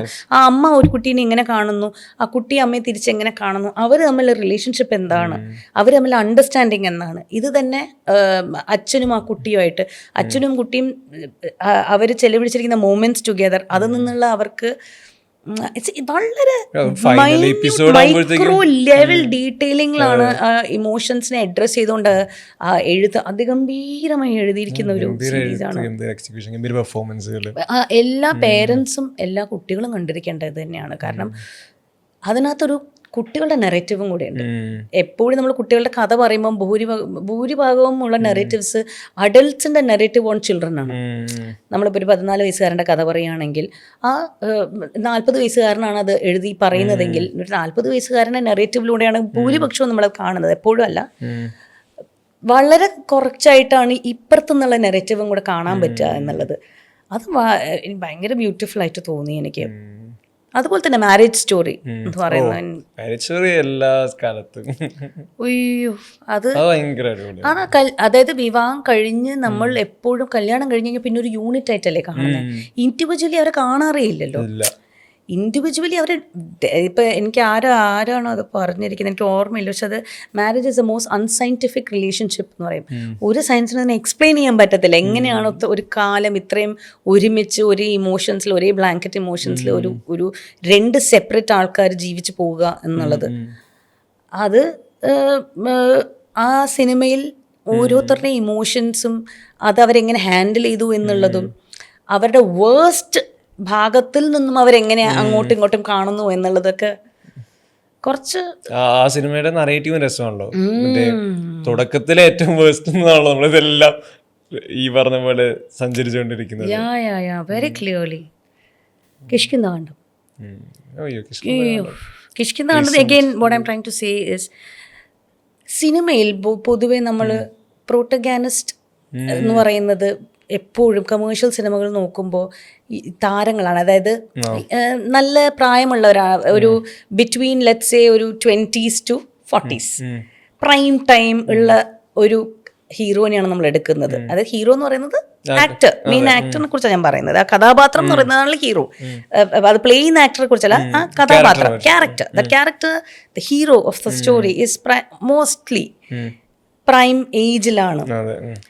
His good looking, he's nice, his eccentricities, അയാൾക്കുള്ള പ്രശ്നങ്ങൾ, ജീവിത പ്രശ്നങ്ങൾ, അല്ലെങ്കിൽ അയാളുടെ ഫൈറ്റ്, അയാളുടെ സ്ട്രഗിൾ, അയാളുടെ അങ്ങനെയൊക്കെയാ പറഞ്ഞു കൊടുക്കും. അല്ലെങ്കിൽ അയാളുടെ ഫ്ലാംബോയൻസ്, ഇതൊക്കെയാണ് നമ്മൾ പറഞ്ഞു പോവുക. ഇതൊന്നൊക്കെ വ്യത്യസ്തമായി നമ്മൾ ജീവിച്ച് ഓൾമോസ്റ്റ് ജീവിതത്തിൻ്റെ ഏകദേശം ടുവേർഡ്സ് ദ ലാസ്റ്റ് ലെഗ്, അതാണ് പ്രോട്ടഗാനിസ്റ്റ് ഇവിടെ. ആ സമയത്തുള്ള അദ്ദേഹത്തിൻ്റെ ഇമോഷൻസ് എങ്ങനെ അദ്ദേഹത്തിൻ്റെ വൈകാരികമായിട്ടുള്ള വീഴ്ചകളിലൂടെ ഒരു ഓഡിയൻസിനെ സഞ്ചരിപ്പിച്ചുകൊണ്ട് അതൊക്കെ രജിസ്റ്റർ ചെയ്ത് പോകുക എന്ന് പറയുന്നത് എനിക്ക് തോന്നുന്നു കുറച്ച് ബുദ്ധിമുട്ടാണ് ഒരു സിനിമ എന്ന രീതിയിൽ. കാരണം സിനിമയ്ക്ക് കണ്ടീഷനിങ് കുറേ ഉണ്ടല്ലോ. ആ കണ്ടീഷനിങ് വെച്ചുകൊണ്ടാണല്ലോ നമ്മൾ കൂടുതലും സിനിമകൾ എടുക്കുന്നത്. കാരണം ഇത് ബോക്സ് ഓഫീസ് എന്ന് പറയുന്ന ഒരു സംഭവം ഉണ്ടല്ലോ, ഇത് വിജയിക്കണമല്ലോ. At the end of the day it's business അല്ലേ. അപ്പോൾ അങ്ങനെ വരുമ്പോൾ കുറേ കാര്യങ്ങൾ നമ്മൾ അറിഞ്ഞോ അറിയാതെയോ ഹെൽപ്ലെസ് ആയിട്ട് വേണ്ടാന്ന് വെക്കുകയാണ്. പക്ഷെ അങ്ങനെ നിൽക്കുന്ന സമയത്ത് പോലും ഇങ്ങനെ ഒരു സിനിമ വരുമ്പോൾ അത് ഒരു ഐ ഓപ്പണറാണ്, കുറേ കാര്യങ്ങളിലേക്ക് ഒരു ഐ ഓപ്പണറാണ്. അപ്പോൾ I think lot of films that way. ഈ പറയുമ്പോൾ എല്ലാം ഒരു കാര്യം കൂടെ പറയട്ടോ, ഇതിൻ്റെ ഒക്കെ ഇടയിൽ ഒരു നോ ബ്രെയിനേഴ്സ് വേണം. നമ്മൾ ജീവിക്കുന്ന ലൈഫിൽ നിന്നും ഒന്ന് മാറി നിന്നൊരു 2.5 മണിക്കൂർ ഇതിനെക്കുറിച്ചൊന്നും ആലോചിക്കാതെ ഒന്ന് റിഫ്രഷായി തിരിച്ചു വരാനുള്ള സിനിമകൾ വേണം. അത് ആവശ്യമാണ്. Because living this life is not easy for any of us. ഈ അടുത്ത് ചോട്ടാ മുംബൈ റീ റിലീസ് ചെയ്യുന്ന സമയത്തേക്ക് സെലിബ്രേഷൻ ആണല്ലോ അവിടെ തിയേറ്ററിൽ, അല്ലേ, ഡാൻസ് ചെയ്യാൻ വേണ്ടി മാത്രം. അതുകൊണ്ടാണ് നേരത്തെ ചോദിച്ചത് ഈ പഴയ സിനിമകൾ ഓടി ഓടി പോയി കാണുന്നത്. അതുകൊണ്ടാണ് ഒന്നിനെ കുറിച്ച് ചിന്തിക്കണ്ട, നമുക്ക് ഒന്നിനെ കീറി മുറിക്കേണ്ട ആവശ്യമില്ല. നമ്മുടെ ആ സൈഡ് ഓഫ് ബ്രെയിൻ ഹാപ്പി ആവുകയാണ്. അല്ലെങ്കിൽ ഓൺ ഡേ ടു ഡേ വെച്ച് നോക്കിക്കഴിഞ്ഞാൽ ഒന്നിനെയും കുറിച്ച് ചിന്തിക്കാതെ വിശകലനം ചെയ്യാതെ ചില്ലായിട്ടിരിക്കാൻ പറ്റുന്ന നിമിഷങ്ങൾ കുറവല്ലേ. അതുകൊണ്ട് തീർച്ചയായിട്ടും എല്ലാതരം സിനിമകളും വേണം. So there are lot of no brainers. ഞാൻ ജിന്ദഗി നമിലേക്ക് ദുബാര, ദിൽ ധഡകനെ ദോ, ദിൽ ചാത്താ ഹെ, ഇതെല്ലാം ലൂപ്പിൽ കാണുന്ന ആളാണ്. നമുക്ക് എവിടെ നമുക്ക് വൺസ് ഈ ഒരു സിനിമ കണ്ടു കഴിഞ്ഞാൽ എവിടെ നിന്ന് വേണം നമുക്ക് അതിൽ എൻട്രി ചെയ്യാം, എപ്പോൾ വേണമെങ്കിലും എക്സിറ്റ് ചെയ്യാം. അത് നമുക്ക് റിലാക്സ്ഡ് ആയിട്ട് കാണുന്ന ഹാങ് ഓവർ പാർട്സ് ഉണ്ടല്ലോ, അതെല്ലാം ഇരുന്ന് കാണും. സോ അങ്ങനത്തെ സിനിമകൾ ഭയങ്കര ഇഷ്ടമാണ്. Relax, I mean I think it's fun time. പാട്ടുകൾ എങ്ങനെയാ ഇഷ്ടമുള്ള? എല്ലാവർക്കും ഒരു പേഴ്സണൽ പ്ലേലിസ്റ്റ് ഉണ്ടാവാം. നമ്മൾ നേരത്തെ പറഞ്ഞ പോലെ ഓരോ സ്റ്റേജിൽ കേൾക്കുന്ന പാട്ടുകളും ഡിഫറെൻ്റ് ആയിക്കുള്ളൂ. അല്ലെങ്കിൽ പിന്നെ നമ്മൾ ഇപ്പോഴത്തെ സ്റ്റേജിൽ നിന്ന് ഓരോ പാട്ട് കേൾക്കുമ്പോൾ നമ്മൾ ഓരോ ഏജിലോട്ട് ചിലപ്പോൾ പോകുന്നുണ്ടാവായിരിക്കാം. Music has memory. അതെ, അത് ചിലപ്പോൾ ഏതെങ്കിലും മനുഷ്യരിൽ കണക്റ്റഡ് ആയിരിക്കാം, സ്പേസിൽ കണക്റ്റഡ് ആയിരിക്കാം, ഏജിൽ കണക്റ്റഡ് ആയിരിക്കാം. എങ്ങനെ പാട്ട് ശരിക്ക് ഇപ്പോൾ ഇഷ്ടപ്പെട്ട പാട്ട് പറയുന്നതിന് മുന്നേ പാട്ട് എങ്ങനെയാണ് ലൈഫിന്റെ പാർട്ടായിട്ട് കൊണ്ടുപോകുന്നത്? ഞാനങ്ങനെ എനിക്ക് ഓരോ ഫേസിൽ ഓരോ പാട്ടുകൾ എന്ന് പറഞ്ഞല്ലോ. ഇപ്പം എൻ്റെ കൂടുതലും സൗണ്ട് വൈബ്രേഷൻസ് ആ കൂടുതൽ ഞാൻ കേൾക്കുന്നത്. ബിക്കോസ് ഫ്രീക്വൻസീസ് വെച്ചിട്ടാണ് കേൾക്കുന്നത് ഓരോന്ന്. പിന്നെ ചാൻറ്റിങ് ഉണ്ട്, മന്ത്രാസ് ഉണ്ട്. പിന്നെ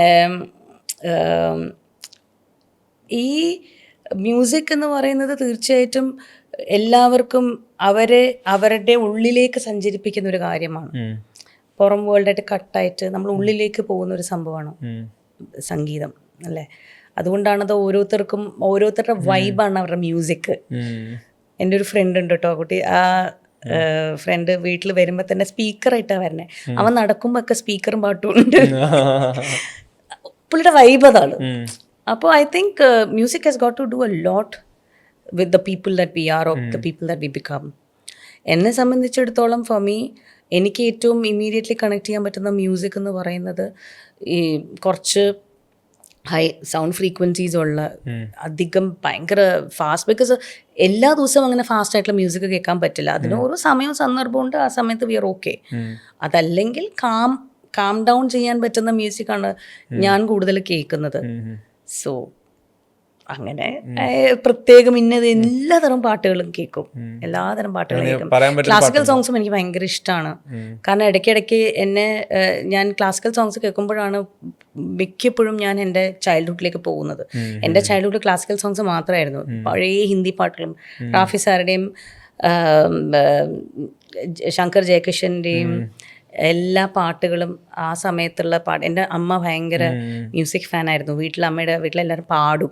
അപ്പോൾ അതുകൊണ്ട് എൻ്റെ ചൈൽഡ്ഹുഡ് എന്ന് പറയുന്നത് പഴയ തമിഴ് ഗാനങ്ങളും പഴയ ഹിന്ദി സോങ്സും ക്ലാസിക്കൽ സോങ്സുമാണ്. ബിക്കോസ് ഡാൻസും പാട്ടും പഠിക്കുന്നത് കൊണ്ട് അത് നിർബന്ധമായിരുന്നു.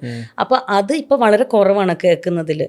അത് കേൾക്കുമ്പോൾ മാത്രമാണ് ഞാൻ എൻ്റെ ചൈൽഡ്ഹുഡിലോട്ട് പോകുന്നത്. So those kind of songs. പക്ഷെ ഇപ്പൊ കുട്ടികൾ വീട്ടിലുള്ളത് കൊണ്ട് അവരുടെ ബഹളങ്ങളാണ് എപ്പോഴും. നേരെ കോൺട്രാസ്റ്റ് ആണല്ലോ അല്ലേ? നേരെ കോൺട്രാസ്റ്റ് അല്ലേ? എന്താ വെച്ചാൽ പാട്ട് വെക്കാൻ തന്നെ വെച്ച് കഴിഞ്ഞ് കുറച്ച് എവിടെ പാട്ട് എന്ന് ചോദിക്കേണ്ടി വരും. ഇതിനകത്ത് സംഗീതം എവിടെ എന്ന് ചോദിക്കേണ്ടി വരും. ബട്ട് അത് അവരുടെ ഇഷ്ടം, അവരുടെ രീതികൾ. പിന്നെ മോള് പാടുന്നത് കൊണ്ട് വീട്ടിലെപ്പോഴും പിയാനോ, ഗിറ്റാർ, ഇത് കോൺസ്റ്റന്റ് ആയിട്ട് ഒരു കോറസ് പോലെ നടക്കും. പാട്ടും ഇങ്ങനെ ഓരോരോ പാട്ടുകൾ രണ്ടുപേരും പാടും, രണ്ടുപേരും നന്നായി പാടും. അപ്പം അവരുടെ വീട്ടിലിങ്ങനെ ഒരു മൂളക്കമാണ് ഫുൾ ടൈം. അവരുടെ എന്തെങ്കിലും പാട്ടുകൾ, അവർക്ക് ഇഷ്ടമുള്ള പാട്ടുകളും അവർക്കത് പാടാൻ ശ്രമിക്കുന്നതും എല്ലാം. അങ്ങനെ പെട്ടെന്ന് പറഞ്ഞ പറയാൻ പറ്റുന്ന പാട്ടുണ്ടോ? ഇപ്പോഴോ? ഇപ്പൊ എന്റെ വീട്ടിൽ ഇപ്പൊ 24/7 ഞാൻ കേൾക്കുന്ന പാട്ട് ആ സയ്യാരല പാട്ടാണ്. ഞാൻ ഈ ഇടയ്ക്ക് മോൾ അതിന്റെ ഒരു ഇത് പാട്ട് പോസ്റ്റ് ചെയ്തിരുന്നു, രണ്ടാമത്തെ പ്രാവശ്യം. ഞാൻ ഇത് കുറച്ചു ദിവസം മുന്നേ പോസ്റ്റ് ചെയ്ത്, വീണ്ടും അത് തന്നെ എന്തിനാ? അല്ല അമ്മ, എനിക്കത് ഭയങ്കര ഇഷ്ടമാണ്, അത് ഭയങ്കര ഇഷ്ടമാണ്. ഇന്ദ്രനും ആ പാട്ട് ഇഷ്ടമാണ്. ഇന്ദ്രൻ അത് പഠിക്കാൻ ഭയങ്കരമായിട്ട്, ഇന്ദ്രനും മോളും അത് പാടാറുണ്ട് ഒരുമിച്ച്. അത് ഭയങ്കര ഇഷ്ടമാണ്. പിന്നെ ഞാനും ചെറിയ ആളും കൂടെ ഡാൻസ് പഠിക്കുന്നുണ്ട് ഇപ്പോൾ. അപ്പോൾ ഞങ്ങൾ അങ്ങോട്ടും ഇങ്ങോട്ടും ഒരു വാക്ക് കൊടുത്തിട്ടുണ്ട്, നമ്മൾ രണ്ടുപേരും ഒരുമിച്ച് അരങ്ങേറ്റം നടത്തും എന്നുള്ളത്. അവളുടെ കൂടെ ഞാൻ ഒരുമിച്ച് അരങ്ങേറ്റം നടക്കും. വാക്ക് കൊടുത്തിട്ടേ ഉള്ളൂ. വാക്ക് ഞാനും നക്ഷത്രയും ഞങ്ങളുടെ ഗുരുവും, അബ്ബാദ് എന്നാണ് ഗുരുവിന്റെ പേര്, ഞങ്ങൾ ഈ വാക്കിൽ കിടന്ന് ചുറ്റാൻ തുടങ്ങിയിട്ട് കുറച്ച് കാലായി. പ്രാക്ടീസ് നടക്കണില്ല, പക്ഷെ വാക്കുണ്ട്, ഞാൻ ചെയ്തിരിക്കും എന്നാണ്. ഇപ്പൊ ഇടയ്ക്ക് അബ്ബാദിന്റെ ഒരു ചേച്ചി കുറച്ചുകൂടെ കഴിഞ്ഞാൽ പ്രായം പിടിച്ചാൽ കിട്ടില്ല, നമുക്ക് ചെയ്യണം. ഇത്രയും സിനിമ കരിയറൊക്കെ പറയുമ്പോൾ എനിക്ക് തോന്നുന്നു പ്രാണ, ഇപ്പൊ കുറച്ച് നാളുകളായിട്ട് പൂർണിമ എന്ന് പറയുമ്പോൾ കൂടെ വരുന്ന പേരാണ് പ്രാണ എന്നുള്ളത്. പ്രാണയുടെ തന്നെ പല സ്റ്റേജ് അച്ചീവ്മെന്റ്സ് നമ്മൾ കണ്ടിട്ടുണ്ട്. പല ഇന്റർനാഷണൽ റെഡ് കാർപ്പറ്റുകളിൽ പ്രാണയുടെ റെപ്രസെന്റേഷൻ പല ആർട്ടിസ്റ്റുകളുടെ പാർട്ടായിട്ട് അവിടെ പോകുന്നുണ്ട്. പ്രാണയുടെ ഒരു ഇനീഷ്യൽ കുഞ്ഞ് സീഡായിരിക്കുമ്പോൾ ഐഡിയയും ഇപ്പോൾ പ്രാണ എത്തി നിൽക്കുന്ന എക്സ്പോഷറും എങ്ങനെയാണ് ആ ഒരു മൊമെന്റ് ശരിക്ക് എങ്ങനെയാണ്? പ്രാണ ആക്ച്വലി സത്യം പറഞ്ഞുകൊണ്ടൊരു, ഞാൻ കല്യാണം കഴിഞ്ഞ് നക്ഷത്ര പ്രസവിക്കുന്ന വരെ ഞാൻ അഭിനയിച്ചിരുന്നു. സിനിമയിലായിരുന്നില്ല എന്ന് മാത്രം. പക്ഷെ ഞാൻ ടെലിവിഷനിൽ പ്രോഗ്രാം ചെയ്തിരുന്നു. പിന്നെ ഞാൻ പറഞ്ഞില്ല നേരത്തെ തമിഴിൽ കോളിംഗർ എന്ന സീരിയൽ ചെയ്തിരുന്നു. 9ാം മാസം വരെ ഞാൻ നക്ഷത്ര പ്രഗ്നൻ്റ് ആയിരിക്കുന്ന 9ാം മാസം വരെ ഞാൻ ഷൂട്ടിങ്ങിന് പോയിട്ടുണ്ട്. പ്രസവിച്ച് കഴിഞ്ഞ് 3 മാസവും ഷൂട്ടിങ്ങിന് പോയിട്ടുണ്ട്. അതെല്ലാം കഴിഞ്ഞ് 2 കുട്ടികളായി കഴിഞ്ഞ് പ്രാർത്ഥന സ്കൂളിൽ പോകാൻ തുടങ്ങിയ ശേഷമാണ് ഈ ഒരു റൂട്ടീൻ വരണമല്ലോ, അപ്പം നമുക്ക് മാറി നിൽക്കാൻ ബുദ്ധിമുട്ടാണ്. അങ്ങനെയാണ് എനിക്കിനി കുറച്ച് കാലം വീട് മാറി നിന്ന് അഭിനയിക്കാൻ പറ്റില്ല എന്ന് ഞാൻ മനസ്സിലാക്കുന്നതും. ടെലിവിഷൻ ഷോസ്, അതായത് എറണാകുളത്ത് തന്നെ കേന്ദ്രീകരിച്ചിട്ടുള്ള ടെലിവിഷനിൽ ഷോസിൻ്റെ ഭാഗമാകാം, ബാക്കി അല്ലാതെ വേറെ ഒന്നും അങ്ങനെ നമുക്ക് ചെയ്യാൻ പറ്റില്ല എന്ന് മനസ്സിലാക്കുന്നതും ആ സമയത്താണ്. ഞാൻ വളരെ ക്രിയേറ്റീവായിട്ട് എപ്പോഴും ഞാൻ ഹാപ്പി ആയിട്ടിരിക്കണം. എൻ്റെ ക്രിയേറ്റീവ് സൈഡ് ഭയങ്കരമായിട്ട് ക്രിയേറ്റീവ് ബ്രെയിൻ വർക്ക് ചെയ്തുകൊണ്ടിരിക്കണം ഞാൻ മനസ്സിലാക്കിയിട്ടുണ്ടായിരുന്നു ആ സമയമായപ്പോഴത്തേക്കും. അപ്പോൾ അത് കാരണമായിരുന്നിരിക്കാം ഭയങ്കര റെസ്റ്റ്ലെസ് ആയി തുടങ്ങി. ബിക്കോസ് ഈ കുട്ടികളായി, ഇനിയിപ്പോൾ കുട്ടികളെ നോക്കി ആ ഒരു മൊണ്ടീൻ ലൈഫിലേക്ക് മാറുമോ? കാരണം ഞാൻ വളർന്ന സാഹചര്യത്തിൽ എൻ്റെ അമ്മയുടെ വീട്ടിൽ 5 സിസ്റ്റേഴ്സാണ്, 5 പേരും ജോലി ചെയ്യുക. 5 പേരും ജോലി ചെയ്യുന്ന, എൻ്റെ അച്ഛനും വർക്ക് ചെയ്യുകയാണ്, അവരുടെ ഹസ്ബൻഡ്സും വർക്ക് ചെയ്യണം. അപ്പോൾ ഞാൻ വളർന്നു വന്ന് എനിക്ക് പരിചയമുള്ള സ്ത്രീകളെല്ലാവരും തന്നെ വർക്കിംഗ് ആണ്. അപ്പം എനിക്ക് ആ ഒരു എനർജിയും എൻ്റെ ജീവിത രീതിയും അതാണ്. അപ്പം എനിക്ക് ചെയ്യാതിരുന്നപ്പോൾ വല്ലാത്തൊരു റെസ്റ്റ്ലെസ് ആയി തുടങ്ങി ഞാൻ.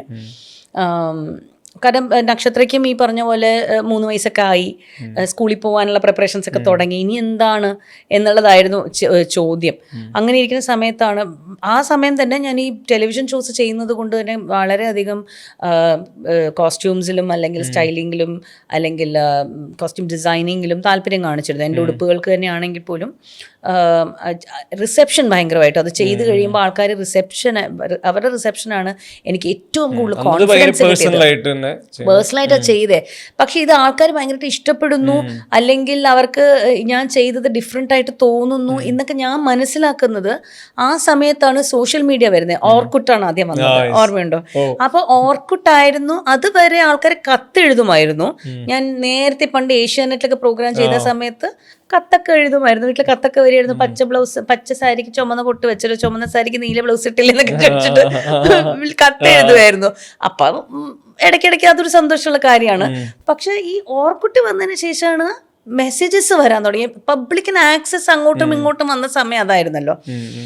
ഓർക്കുട്ടിൽ കുറേ മെസ്സേജസ് ഇങ്ങനെ വരുമായിരുന്നു. അപ്പോൾ അതിലാണ് ഞാൻ മനസ്സിലാക്കുന്നത്, ഞാൻ ഡ്രസ്സ് ചെയ്യുന്നതും അല്ലെങ്കിൽ ഞാൻ ചെയ്യുന്ന രീതി ആൾക്കാരെ അപ്രീഷിയേറ്റ് ചെയ്യുന്നുണ്ട്. ഞാൻ എന്നോട് വന്ന് പറയുന്നതല്ലാതെ തന്നെ ഒരു ലാർജ് സ്പെക്ട്രമിൽ ആൾക്കാർ അത് കാണുന്നുണ്ട്, അപ്രീഷിയേറ്റ് ചെയ്യേണ്ടത് ഞാൻ മനസ്സിലാക്കുന്ന ആ സമയത്താണ്. അങ്ങനെ ആകുമ്പോഴത്തേക്ക് നമുക്ക് കുറച്ചുകൂടെ കോൺഫിഡൻസും കാര്യങ്ങളൊക്കെ വരും. എന്നിട്ട് ഞാൻ എൻ്റെ ഫ്രണ്ട്സിനോടൊക്കെ പറഞ്ഞു ഇങ്ങനെ ഞാൻ എന്തായാലും എനിക്കൊരു ഇതുപോലെ തുടങ്ങണം. പിന്നെ കുട്ടികൾക്ക് ആ സമയത്ത് നമുക്ക് വാങ്ങാൻ കിട്ടിയിരുന്ന ഓപ്ഷൻസ് ഒക്കെ ഭയങ്കര കുറവായിരുന്നു. അപ്പോൾ ഫുൾ ടൈം ചുരുക്കാൻ പറഞ്ഞാൽ എല്ലാ ദിവസവും ഈ കുഞ്ഞുങ്ങളുടെ ഡ്രസ്സ് ചെയ്യും. അപ്പോൾ അവരുടെ സ്കൂളിൽ പോകുമ്പോൾ അവരുടെ ഫ്രണ്ട്സിൻ്റെ അമ്മമാർ പറയും എന്നാൽ പിന്നെ ഞങ്ങൾക്കും കൂടെ ചെയ്തു തരുമോ. അങ്ങനെ എൻ്റെ ഫ്രണ്ട്സ് എൻ്റെ വീട്ടിൽ വന്ന് എൻ്റെ വാർഡ്രോബ് എടുത്തിട്ട് പോകുക, അല്ലെങ്കിൽ അവർക്ക് എന്തെങ്കിലും വളരെ ഇമ്പോർട്ടൻ്റ് ആയിട്ടുള്ള ഇവൻസിനോ കല്യാണങ്ങൾക്കൊക്കെ എന്നെ വിളിച്ചുകൊണ്ട് പോകും ഷോപ്പ് ചെയ്യാൻ. അപ്പോൾ ഇത് ചുറ്റിപ്പറ്റി ആ കാര്യങ്ങൾ നടന്നുകൊണ്ടിരുന്നത്. അങ്ങനെയാണ് ഇന്ദ്രനാണ് ആ തോട്ട് എൻ്റെ ബ്രെയിനിൽ ഇടുന്നത്. ഇന്ദ്രൻ എൻ്റെ അടുത്ത് ഇതിനു മുന്നേയും കല്യാണം കഴിഞ്ഞ സമയത്ത് പ്രാർത്ഥന ആകുന്നതിന് മുന്നേയും എന്തോ ഒരു കാഷ്വൽ കോൺവെർസേഷനിൽ ഇന്ദ്രൻ്റെ അടുത്ത് പറഞ്ഞു, നീ നന്നായിട്ട് ഡ്രസ്സ് ചെയ്യും, നിനക്ക് നിൻ്റെ അകത്ത് താല്പര്യം നന്നായിട്ടുണ്ടല്ലോ. മേ ബി ഇന്ദ്രനായിരിക്കും അത് ഒബ്സർവ് ചെയ്തതുകൊണ്ടാവാം കേട്ടോ.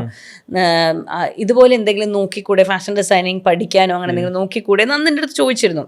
ഇന്ദ്രൻ ആ പറഞ്ഞത് ഒരു ക്ലോത്തിങ് ബ്രാൻഡ്, ഒരു ബുട്ടീക്ക് പോലെ ആലോചിച്ച് നോക്കാം, നിനക്ക് അതിനുള്ള താല്പര്യമുണ്ട്. ഇതിപ്പോൾ ബൈനോ ഞാൻ പ്രോഗ്രാംസ് അത്രയും ചെയ്തിട്ടുണ്ടായിരുന്നു. അപ്പോൾ വെറൈറ്റി ആയിട്ടുള്ള കോസ്റ്റ്യൂംസും ഞാൻ അത്രയും ചെയ്ത് കഴിഞ്ഞു ആ സമയം വരെ. അപ്പോൾ ഇതെല്ലാം നമുക്ക് വീണ്ടും റീക്രിയേറ്റ് ചെയ്ത് മേ ബി ചെറുതായിട്ട് തുടങ്ങിയാൽ മതി എന്നുള്ള രീതിയിൽ. അങ്ങനെയാണ് പ്രാണ വരുന്നത്. പ്രാർത്ഥന നക്ഷത്ര ചേർന്ന് വരുന്ന പേരാണ് പ്രാണ. പ്രാണ തുടങ്ങിയത് 2013 സെപ്റ്റംബർ 15 പ്രാണ തുടങ്ങിയ സമയത്ത് ആ സമയത്ത് സെലിബ്രിറ്റി ബ്രാൻഡ് എന്ന് പറയുന്നതായിട്ട് അധികമൊന്നും ഇല്ല ഇവിടെ. അങ്ങനെയാണ് ഒരു ബ്രാൻഡ് വന്നു കഴിഞ്ഞപ്പോൾ ഓട്ടോമാറ്റിക്കലി ആ ബ്രാൻഡിനോടുള്ള അപ്രോച്ച് എന്ന് പറയുന്നത് സെലിബ്രിറ്റിയുടെ ബ്രാൻഡ്, സെലിബ്രിറ്റീസ് മാത്രം ഇടാൻ പറ്റുന്ന ബ്രാൻഡ്, സെലിബ്രിറ്റീസ് മാത്രമേ അഫോർഡ് ചെയ്യാനും പറ്റുള്ളൂ ആ ബ്രാൻഡിന്. അങ്ങനെ കുറേ നെറേറ്റീവ്സ് തന്നെ ചുറ്റും കറങ്ങാൻ തുടങ്ങി. പിന്നെ ആ സമയത്ത് എനിക്ക് കളേഴ്സ് ഭയങ്കര ഇമ്പോർട്ടൻ്റ് ആണ് എൻ്റെ ജീവിതത്തിൽ. I have a very strong eye for colours. അപ്പോൾ കളേഴ്സ് ഞാൻ അന്ന് ഉപയോഗിച്ചിരുന്ന കളേഴ്സും ജനറലി അന്നത്തെ ആ ഒരു കണ്ടീഷനിങ് അല്ലെങ്കിൽ അന്നത്തെ ട്രെൻഡിനൊക്കെ നിന്നും ഡിഫറെൻ്റ് ആയിട്ടുള്ള കളേഴ്സാണ്, കുറച്ച് നിയോൺ കളേഴ്സൊക്കെയാണ് ഞാൻ യൂസ് ചെയ്തിരുന്നത്. അപ്പോൾ അതുകൊണ്ട് തന്നെ അത് ഇടാൻ ധൈര്യം കാണിച്ചതും കൂടുതലും സെലിബ്രിറ്റീസ് തന്നെയാണ്. കാരണം അവർക്ക് എന്ന് പറയുന്നത് ഇഷ്ടംപോലെ ഇവൻറ്റ്സ് ഉണ്ട്. അപ്പോൾ ആ സമയത്തൊക്കെ ഇടാം. സാധാരണക്കാർക്ക് അവർക്ക് ഒരു ഇവൻ്റ് ആയിരിക്കും, അവർ ഇരുന്നിരുന്ന് ആ ഇവൻറ്റിലേക്ക് റെഡി ആവുന്നത്. അപ്പോൾ അവർക്ക് ആ എക്സ്പെരിമെൻറ്റ് ചെയ്യാനുള്ള ചിലപ്പോൾ മൈൻഡ് ഉണ്ടാവില്ല. അപ്പോൾ കൂടുതലും സെലിബ്രിറ്റീസായിട്ട് ഇട്ടിട്ടുണ്ടായിരുന്നത്. അതുകൊണ്ട് തന്നെ എൻ്റെ റീച്ചും ഭയങ്കര കൂടുതലായിരുന്നു. അങ്ങനെ വന്ന ഒരു പേജ് 3 ബ്രാൻഡ് അല്ലെങ്കിൽ ഈ പറയുന്ന പോലെ എന്തെങ്കിലും ഒരു ഇവൻറ്റ്സിനൊക്കെ പോകുമ്പോൾ ഇത്ര ഡിഫറെൻ്റ് ആയിട്ട് ഇടാൻ പറ്റുന്ന ഡ്രസ്സസ് എന്നുള്ള രീതിയിൽ അതിന് ചുറ്റുള്ള നെറേറ്റീവ് വന്നു. അത് തന്നെയായിരുന്നു അത്. പിന്നെ മാർക്കറ്റിൽ പിടിച്ചു നിൽക്കണമെങ്കിൽ ബ്രൈഡൽ മാർക്കറ്റ് വേണം എന്നത് ഞാൻ മനസ്സിലാക്കി. കാരണം വന്നവരെല്ലാവരും തന്നെ ഒന്നില്ലെങ്കിൽ വീട്ടിൽ ആരെങ്കിലും കല്യാണത്തിന് അല്ലെങ്കിൽ സുഹൃത്തിൻ്റെ കല്യാണത്തിന് അല്ലെങ്കിൽ അവനവൻ്റെ കല്യാണത്തിന്, ഈ 3 കാര്യങ്ങൾക്കും ഓണത്തിനുമാണ് മലയാളികൾ പൈസ ചെലവഴിക്കുക. ഓണം പിന്നെ ഈ 3 കാര്യങ്ങളും, അതായത് കല്യാണം, ഓണം കല്യാണമാണ് നമുക്ക് പ്രൈമറി. അല്ലാതെ ഇന്നത്തെ കാലഘട്ടം പോലെ ഒന്നും അല്ലല്ലോ. ഇന്നിപ്പോൾ എല്ലാ മാസവും എനിക്ക് തോന്നുന്നു വസ്ത്രം വാങ്ങുന്ന വീട്ടിലുള്ളവരുണ്ടാവും അല്ലേ. അപ്പോൾ അങ്ങനെ ഉള്ള സമയമായിരുന്നില്ല അന്ന്. അതുകൊണ്ട് തന്നെ ബ്രൈഡൽ മാർക്കറ്റ് വളരെ ഇമ്പോർട്ടൻ്റ് ആണെന്ന് മനസ്സിലാക്കുകയും അതിലേക്ക് കൂടുതൽ വർക്ക് ചെയ്യുകയും ചെയ്തത്. കുറച്ചു കാലം, ആ തുടക്കത്തിൽ കുറച്ചു കാലം ഒരു ബ്രൈഡൽ ബുട്ടീക്ക് എന്ന രീതിയിൽ തന്നെയാണ് ഞാൻ വർക്ക് ചെയ്തിരുന്നതും. ഞാൻ കുറേ എക്സ്പ്ലോർ ചെയ്തിരുന്നു, അതിനകത്ത് കുറേ കാര്യങ്ങൾ പഠിച്ചു. ഞാൻ അക്കാഡമിക്കലി പഠിച്ച ഒരു ജോലിയല്ല ഇത്. എനിക്ക് ആസ് ഇൻ മൈ ഗോ, അല്ലെങ്കിൽ ആസ് ഐ വർക്ക്, ആ പ്രൊഫഷൻ, ആ വഴിയിൽ എന്താ പറയുക, അനുഭവം ഗുരു എന്ന് പറയുന്ന രീതിയിലായിരുന്നു ഞാൻ പഠിച്ചത്. അങ്ങനെയാണ് 2015-16 കാലഘട്ടത്ത് എനിക്ക് വീവേഴ്സുമായിട്ടുള്ള അസോസിയേഷൻ വരുന്നത്. കാരണം ഓണസമയത്ത് ഓണത്തിന് വേണ്ടിയിട്ട് ചെയ്തിരുന്ന കളക്ഷൻ്റെ ഭാഗമായിട്ടാണ് ഞാൻ കൈത്തറിയുമായും നെയ്ത്തുകാരുമായും ആദ്യമായി മീറ്റ് ചെയ്യുന്നത്. ആ മീറ്റിംഗ്, ആ സമയം എനിക്ക് വളരെ ക്ലിയർ ആയിട്ട് എനിക്ക് ഓർമ്മയുണ്ട്. ശരിക്കും ഞാൻ എൻ്റെ തൊഴിലിനെ അതുവരെ കണ്ടിരുന്നതിലും വളരെ വ്യത്യസ്തമായിട്ടാണ് പിന്നീട് അവിടുന്ന് അങ്ങോട്ട് ഞാൻ അതിനെ കാണാൻ തുടങ്ങിയത്. കാരണം എവിടെയോ എനിക്കൊരു കണക്ട് ഭയങ്കരമായിട്ട് ഫീൽ ചെയ്തു. ഗെയിം ചേഞ്ചിങ് മൊമെന്റ് ആയിരുന്നു. അതെ, അസോസിയേഷൻ വിത്ത് ഒരു മൈൽ സ്റ്റോൺ എന്ന് പറയുന്നത് പ്രൈമറിലി എനിക്ക് എൻ്റെ അസോസിയേഷൻ വിത്ത് വീവേഴ്സ് തന്നെയാണ്. അതിനോട് ഞാൻ എത്ര നന്ദി പറഞ്ഞാലും എനിക്കെന്ന വ്യക്തിക്കും ഞാൻ ചെയ്തിരുന്ന തൊഴിലിനും ഒരു മൂല്യം തന്നത് അതാണ്. പിന്നീട് അവിടെ നിന്ന് അങ്ങോട്ട് എനിക്ക് എന്നെ റെപ്രസെൻ്റ് ചെയ്ത്, അതല്ലെങ്കിൽ മലയാള സിനിമയെ റെപ്രസെൻ്റ് ചെയ്തുകൊണ്ട് പോകുന്ന മലയാളിക്ക് നമുക്ക് കൈത്തറി കൊടുക്കണം എന്ന ചിന്ത വന്നപ്പോഴാണ് ഈ ഇൻ്റർനാഷണൽ പ്ലാറ്റ്ഫോംസിലെല്ലാം ഒരുവിധം ഭയങ്കര സന്തോഷമുണ്ട് അത് പറയുമ്പോൾ. ശരിക്കും പറഞ്ഞു കഴിഞ്ഞാൽ ഫ്രം ഓസ്കറിലാണെങ്കിലും, Oscar to Locarno to Cannes to ഇപ്പോൾ ഈ കഴിഞ്ഞ കഴിഞ്ഞതിൻ്റെ മുമ്പത്തെ ആഴ്ചയാണ് ബുസാൻ ഫിലിം ഫെസ്റ്റിവൽ ഉണ്ടായിരുന്നത്. അതിന് തൊട്ട് മുന്നേ ഷാങ്ഹായ് ഫിലിം ഫെസ്റ്റിവൽ ഉണ്ടായിരുന്നു, Venice international festival, Toronto international film festival, Locarno international film festival. എല്ലായിടത്തും മലയാളത്തിൽ നിന്നും പോയവർക്ക് കൈത്തറിയിൽ അല്ലെങ്കിൽ ഹാൻഡ് വോവൺ ആയിട്ടുള്ള ക്ലോത്ത്സ് ചെയ്യാനുള്ള ശ്രമമാണ് ചെയ്തിരിക്കുന്നത്. അത് റെപ്രസെൻ്റ് ചെയ്യാൻ ആൾക്കാരുണ്ടായിരുന്നു. അത് ഞാൻ പറഞ്ഞത്, ഞാൻ ചെയ്തത്, അല്ലെങ്കിൽ അതിനെ ധരിക്കാനും അത് എന്നെ സപ്പോർട്ട് ചെയ്യാനും സെലിബ്രിറ്റീസിനാകുമ്പോൾ അവർക്ക് ഓപ്ഷൻസ് ഇഷ്ടം പോലെയല്ലേ.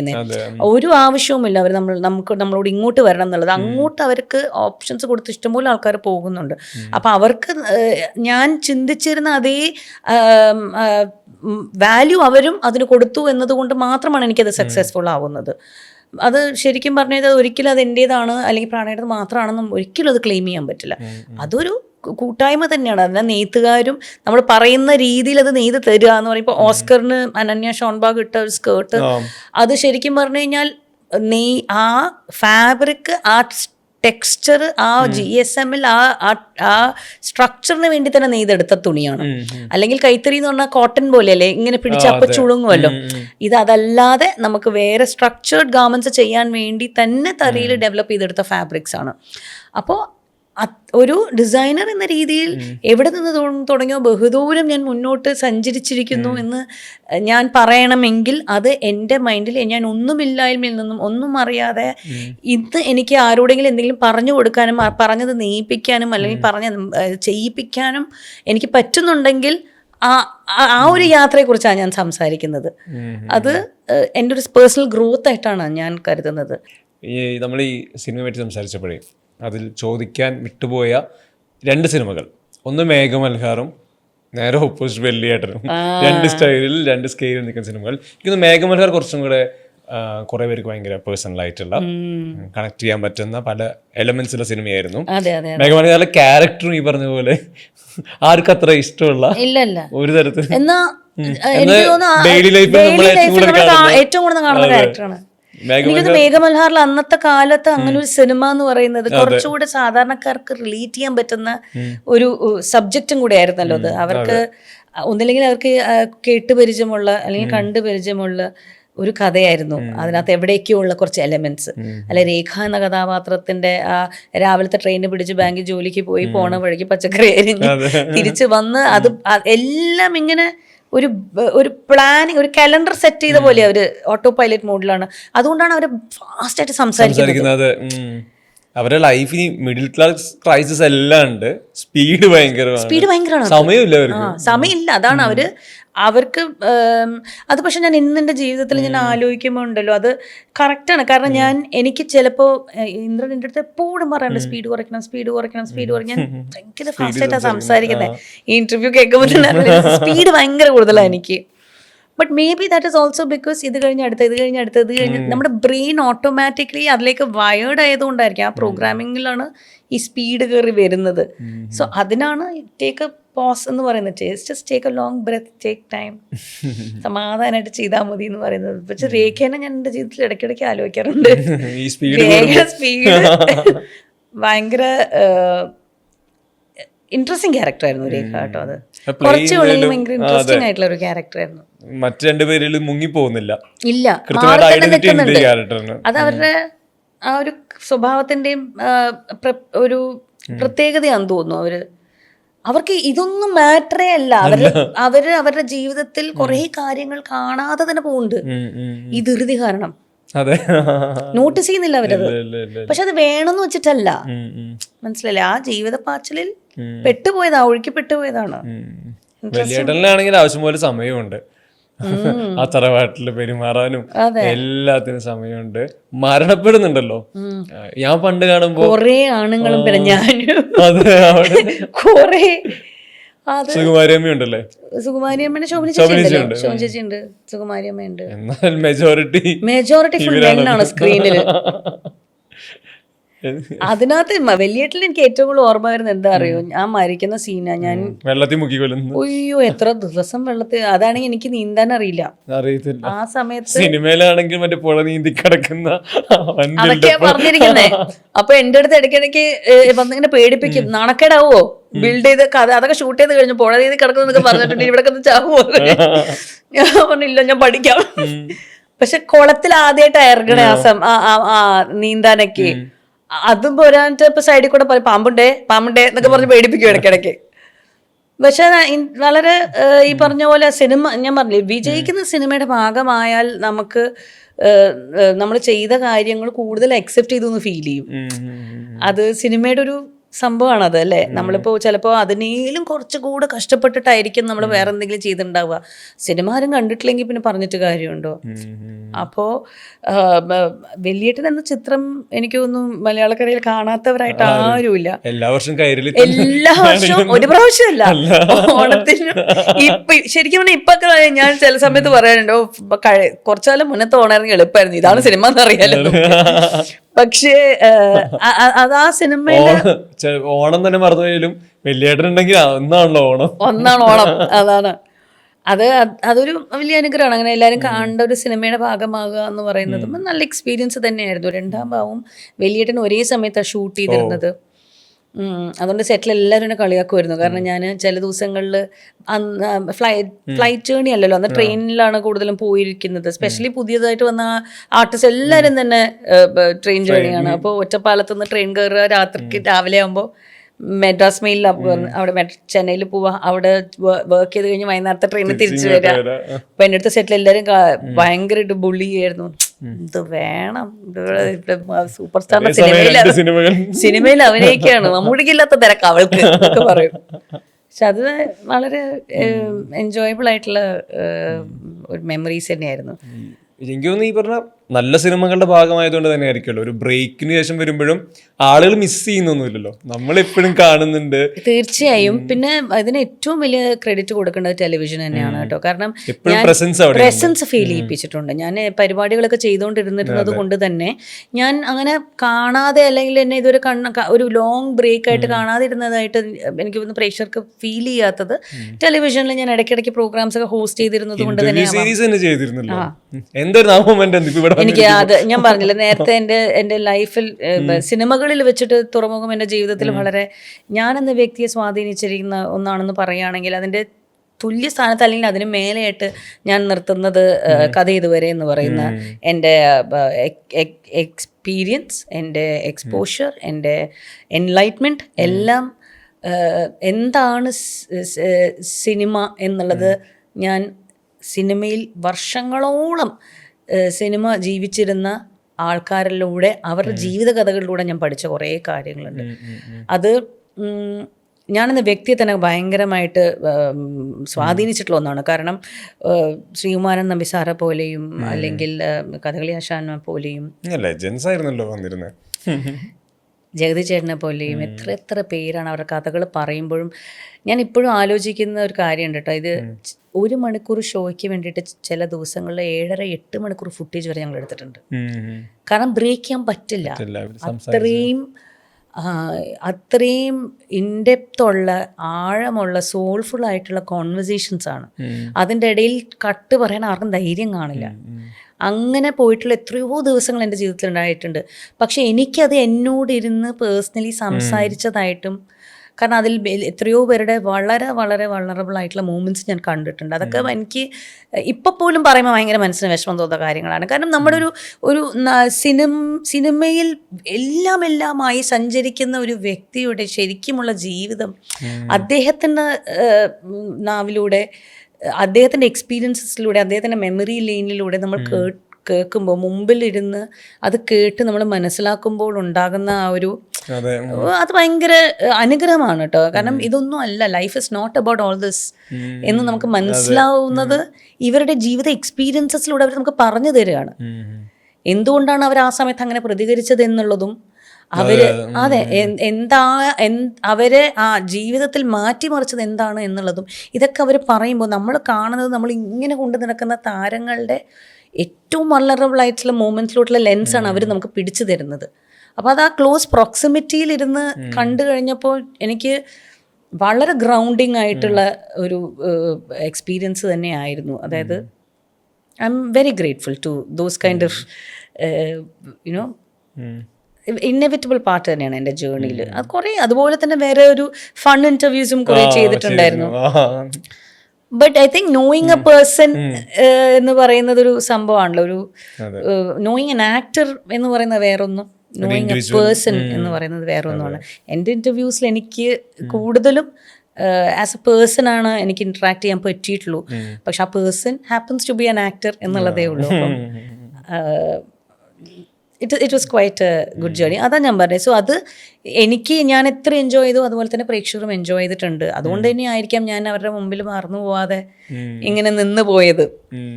പിന്നെ ഞാൻ എപ്പോഴും പറയുന്നുണ്ട്, എനിക്ക് 10-15 വയസ്സുള്ളപ്പോൾ തൊട്ടാണ് ഞാൻ ക്യാമറ ഫേസ് ചെയ്ത് തുടങ്ങിയത്. എനിക്ക് എൻ്റെ ടീൻസ് തൊട്ട് എൻ്റെ മകൾ ടീനേജ് ആവുന്നവരെ എന്നെ പ്രേക്ഷകർ കണ്ടിട്ടുണ്ട്, കണ്ടുകൊണ്ടിരിക്കുന്നുണ്ട്.